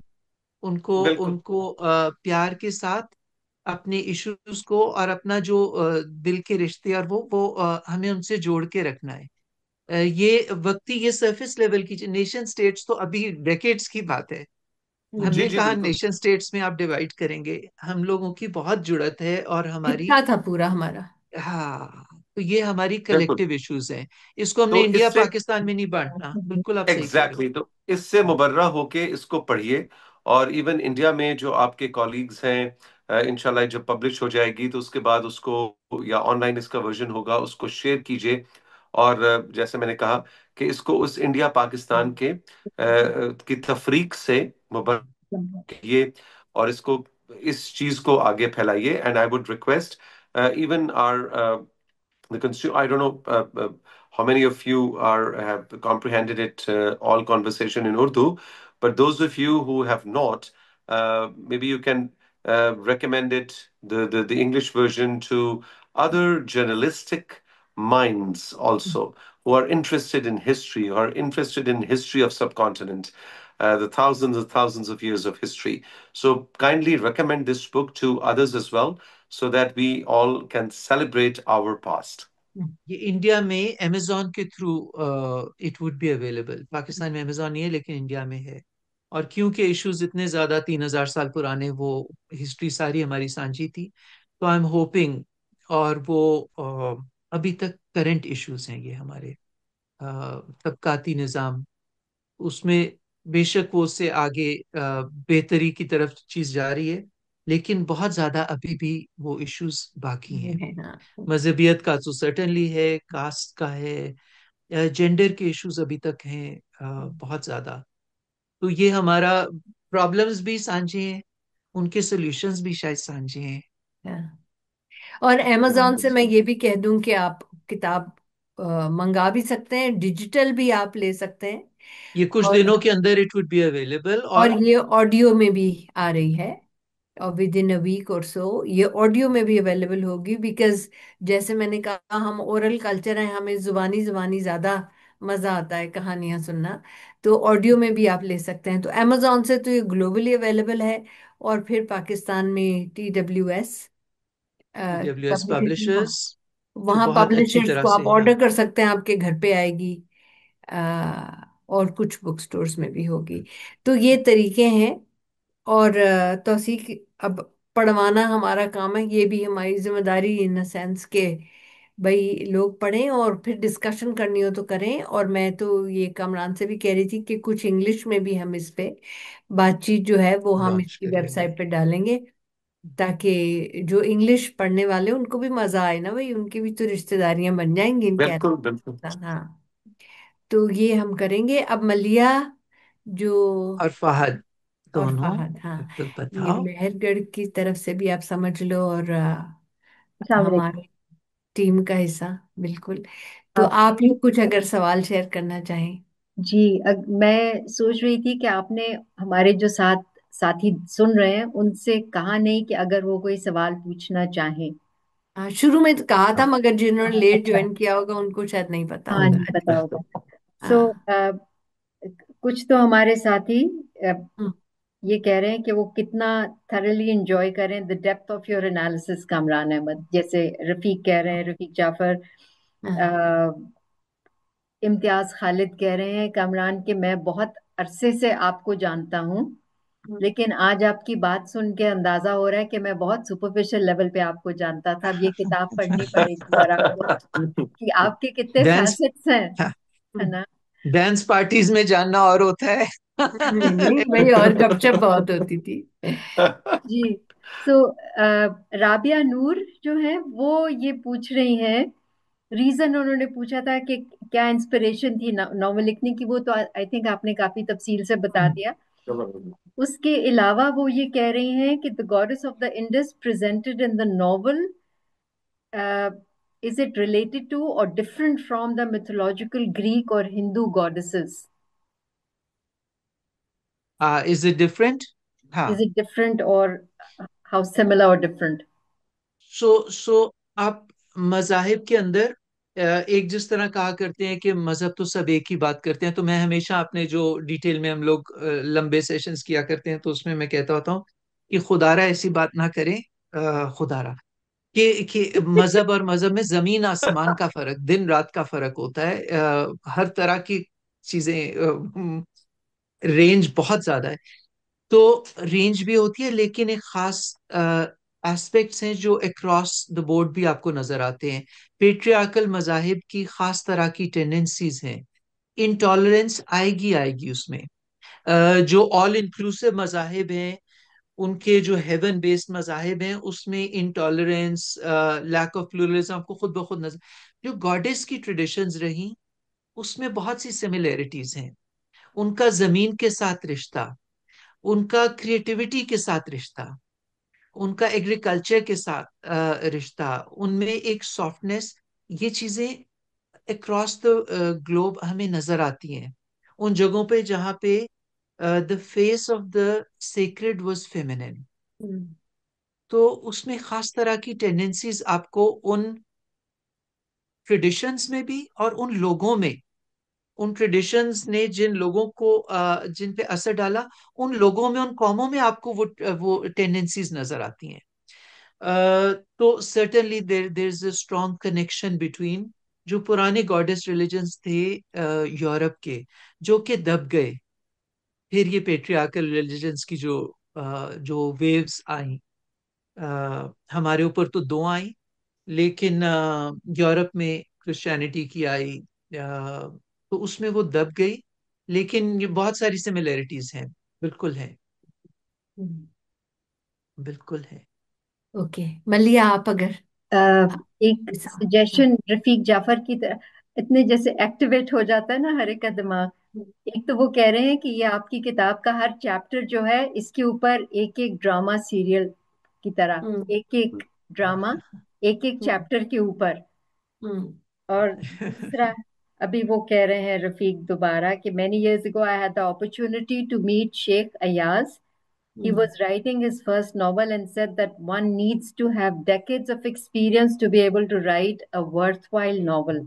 हम्म Applies completely to Kamran. आपकी लिखाई पे। Thank you, thank you. Yes, बिल्कुल। हाँ, गुड, सो अच्छा आई थिंक दैट्स जी। About it. बाकी सब लोग जो हमारे साथी देख रहे हैं वो बहुत एंजॉय कर रहे हैं डेप्थ को और इस टॉपिक को। Okay, good good. Thank good. You very much for thanks that. A lot और एंड मैं थैंक यू वैसे, फॉर होस्टिंग दिस, आप हाँ दोनों को। हाँ भाई, बिल्कुल बहुत ठीक अच्छा है, गया। और फहद। मैं ये बाय। भी कहूँ कि शायद वो टाइम वाइज या कनेक्शन वाइज ना पहुंच रहे हों, लेकिन अभी कुछ लोग ऑस्ट्रेलिया में, जिस तरह तौसीक ने भी कहा कि इस खत्ते में, साउथ एशिया के खत्ते में भी कई लोग देख रहे हैं, कनाडा, अमेरिका, ऑस्ट्रेलिया, यहाँ तो हमें मालूम है जहाँ लोगों ने कहा भी। तो उनको भी मैं ये कहूंगी कि ये इंग्लिश में भी कुछ आएंगे वर्जन्स, मगर अभी तो साउथ एशियंस भी हमारे हर जगह हैं, तो वो भी देख रहे हैं। और हम आगे भी। अभी राबिया, मैं सॉरी बीच में इंटरप्ट करके, 1 मिनट का सिर्फ। हाँ राबिया ने अभी कमेंट किया, उसके ये उसकी पहचान नहीं आसिफ की होनी चाहिए, लेकिन राबिया का जो हस्बैंड, उसका, ही इज एन आर्टिजन, उसका मैं अब यह दिखाता हूँ। अच्छा ठहरो,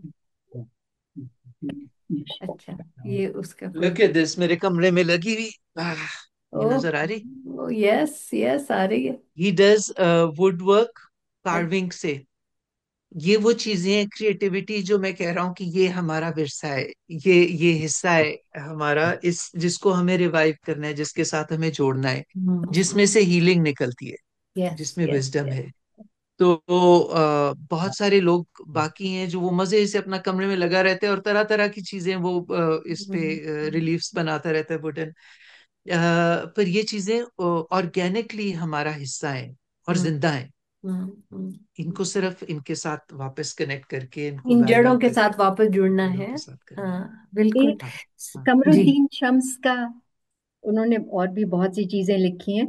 एक है, टेक्सास, यूएसए, मैं वैसे कह रही हूँ, हाँ हाँ जी। जी, spiritual transformation and cultural displacement के हवाले से, how does the novel portray the shift from indigenous spirituality to more hierarchical religious systems. Hmm hmm. पूरा नॉवेल के बीच में वो रचा बसा है। या बिल्कुल, ये ट्रांजिशन जो है, यही एक तरह से बैकबोन है इसकी, कि पहले क्या था, उसको बचाने के लिए क्या कोशिशें, लेकिन किस तरह से दूसरी चीज फिर आहिस्ता आहिस्ता हावी हुई, जो हायरार्किकल थी, हम्म जिसमें रिलीजियोसिटी भी थी, पेट्रियार्की भी थी, हायरार्की भी थी, और थोड़ी सी एग्रेसिवली इम्पोज करने की टेंडेंसी भी थी। ये चीजों की जड़ें कहाँ से जाके पड़ी, और उनके आपस की टेंशन्स और डायनामिक्स, वो पूरी कहानी में रची बस। ये you would thoroughly enjoy it, Shams. या और उन्होंने और पूछा कैरेक्टर जर्नीज के हवाले से कि which characters journey resonated with you the most and why? How do the protagonists navigate the tension between tradition and change? अच्छा।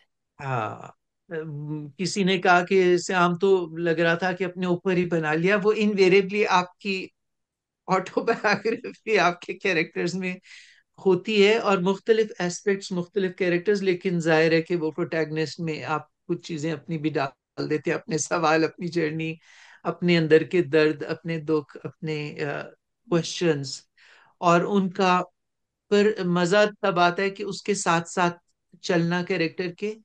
और वो अगर विड्रॉन जिंदगी गुजार रहे और वो एक सर्टेन पॉइंट पे रियलाइज करे कि नहीं, we have to become part of the larger system, और उसको चेंज किए बगैर खुद हमारी जिंदगी बचती नहीं है।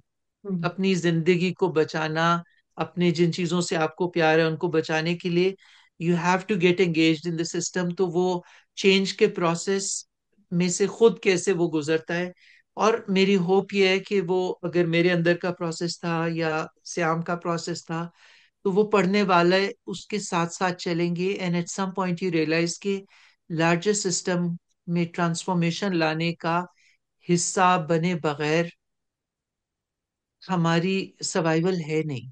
हम्म। अब तो हम उस स्टेज पे पहुंच गए जब ये वाकई में जिंदगी, लिटरली जिंदगी मौत का मसला बन गया। क्यों वीर जी? हम्म। है ना? ऐसा ही है। उस बस हाँ। एक बड़ा मशहूर नावल है, उसमें श्याम की जगह पे सारंग है, बड़ा मशहूर नावल है सिंधी में। तो अच्छा। ये हाँ, तो इसी नाइस। इशू पे एक है ना पुराना है। चला गया। नाइस। हम्म। अच्छा। तो अच्छा। भी मैं तो इन कैरेक्टर्स को फिक्शनल नहीं कहती, आप लोग कहो बेशक।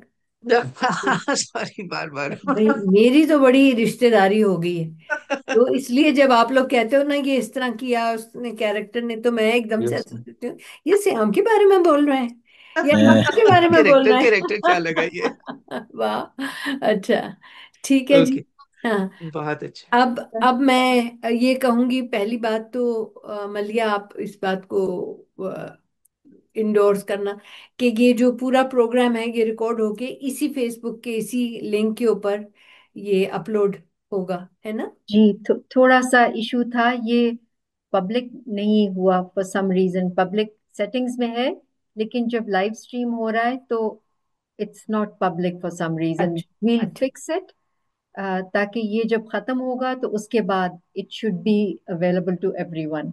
सो फिर रिकॉर्डिंग कोई वरना सब, इसका एडिटेड वर्जन, हम जो हाँ जूम में से था उसमें से जी एडिटेड बिल्कुल, इसको वर्जन फिर जी, विल मेक अलग इट से अवेलेबल। इसको रिलीज करें, बिल्कुल। हाँ, अलग से ठीक है। करने, और उसका बिल्कुल। लिंक फिर आप लोग शेयर कर सकते हैं बिल्कुल ताकि हम करेंगे। ये बिल्कुल। चीजें जो हमने बातें की ये ज्यादा लोगों तक पहुंचे, वो सो वी विल जिम्मेदारी, wait, we will wait.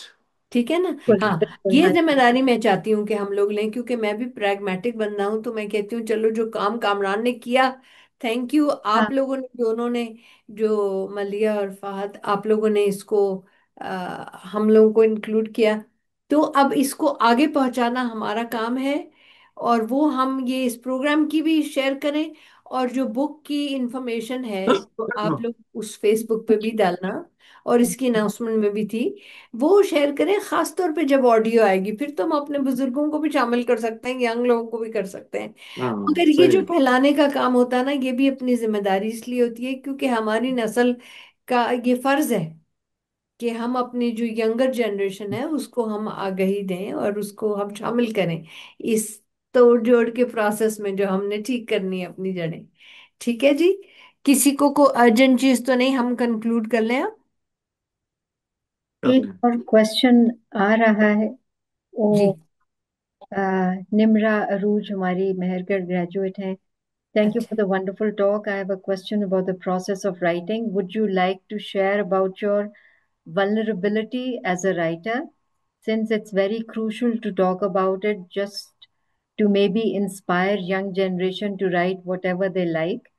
The topic you explored, like sacred spirituality and religion, are not as easy fields for so many, but you still managed to do brilliantly. Have you at any point felt vulnerable as a writer? Insecurities या जो होता है ना, क्योंकि जड़ें मेरी नहीं थी फिक्शन में, तो वो जैसे मैंने पहले भी कहा कि प्रोसेस मेरा मुश्किल था मेरे लिए। लेकिन द फैक्ट कि once I got into it, तो जैसे मैं पहले कह रहा था, आई thoroughly enjoyed it। हम्म। तो मजा आया मुझे, जैसे I got sucked into it, hmm. and I got जैसे I got into the flow, हम्म।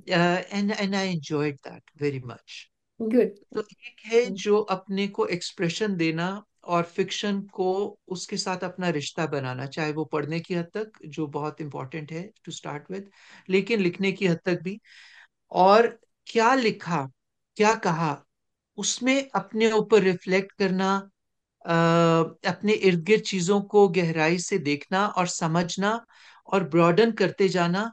क्योंकि मेरे नजदीक सिर्फ it's not about craft, it's about what you से थ्रू दैट। एक तो ना हम्म। जबान सीखना कि आप किसी से बात कर सको, लेकिन फिर कहो क्या, वो जो है वो उसका ताल्लुक लिखने से नहीं है, उसका ताल्लुक है कि आपने किस गहराई से चीजों को देखा, समझा, और कितनी ब्रेथ है आपकी विजन में। उसमें जिंदगी लगती है और उसमें टाइम लगाना चाहिए। तो स्किल्स को साथ साथ डेवलप करें, जबान को सीखें, लेकिन उस जबान से क्या कहना है वो एक अलहदा चीज है। मैंने बहुत सारे देखा जिनको अदायगी आती है, लफ्ज आते हैं, हम्म। उनको टेक्निक बहुत अच्छी होती है, और फिर जो उन्होंने कहा तो इंसान कहता है कि ये कहा, hmm. What are you talking about. तो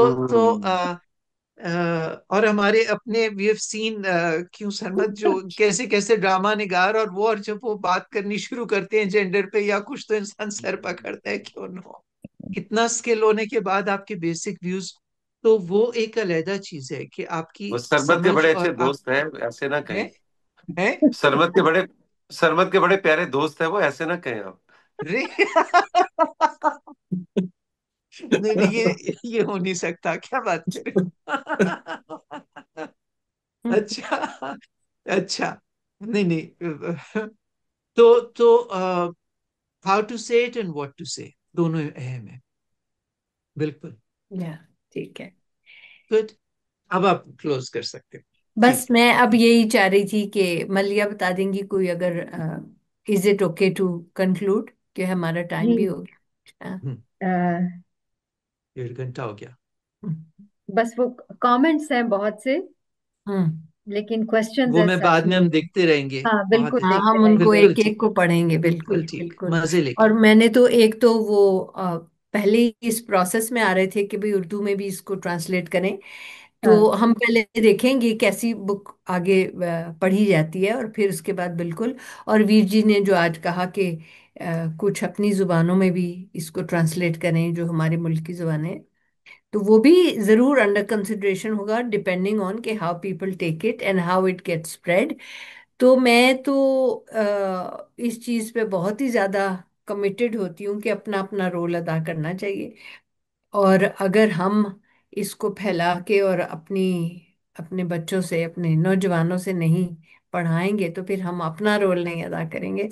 तो वो करना चाहिए, वरना ये जड़ें जो हैं, जो आपने कहा कि वो सॉल्टी वाटर या मडी वाटर में जो भी हैं, वो कहाँ कहाँ आगे निकलेंगी। तो इसलिए बेहतर यही है कि हम अपनी जरा जो डोरमेंट जड़ें उनको थोड़ा जगा ही लें। तो आई थिंक वो रोल अपना अदा करना हमारे लिए ज़रूरी है। तो आई एम जस्ट हैप्पी कि everybody contributed the way they did. और इसकी आगे रिकॉर्डिंग मैं भी भेजूंगी ऐसे लोगों से जो बहुत रेलेवेंट हों ये स्टोरी आगे सुनाने के लिए, और फैलाने के लिए, ठीक है, जो यूथ के साथ काम करते हैं। मैं बार बार यूथ का इसलिए कहती हूँ कि भाई ये वक्त है कि जो सुधर सुधर जाएं, अपनी हेरिटेज से जड़ें ले लें। ठीक है। तो we conclude here. Thank you very much for all the speakers. बहुत शुक्रिया। कमाल कमाल ही हैं, तीनों ही कमाल हैं, हम्म। स्पीकर्स भी। और ऑथर तो बहुत ही कमाल है। तो दैट इज वेरी गुड। और जो हमारे होस्ट थे मलिया, फहद, आप लोगों का बहुत शुक्रिया। Thank you very much. I conclude here. अब थैंक यू। आप लोग इस पे काम कीजिए और इसको अपलोड कीजिए, ठीक है। Thank you. एब्सोल्युटली, बहुत थैंक यू शुक्रिया, वेरी मच जी। बहुत खुदा शुक्रिया। हाफिज जी, खुदा खुदा हाफिज। हाफिज। खुदा खुदा खुदा हाफिज हाफिज। जी। खुदा हाफिज।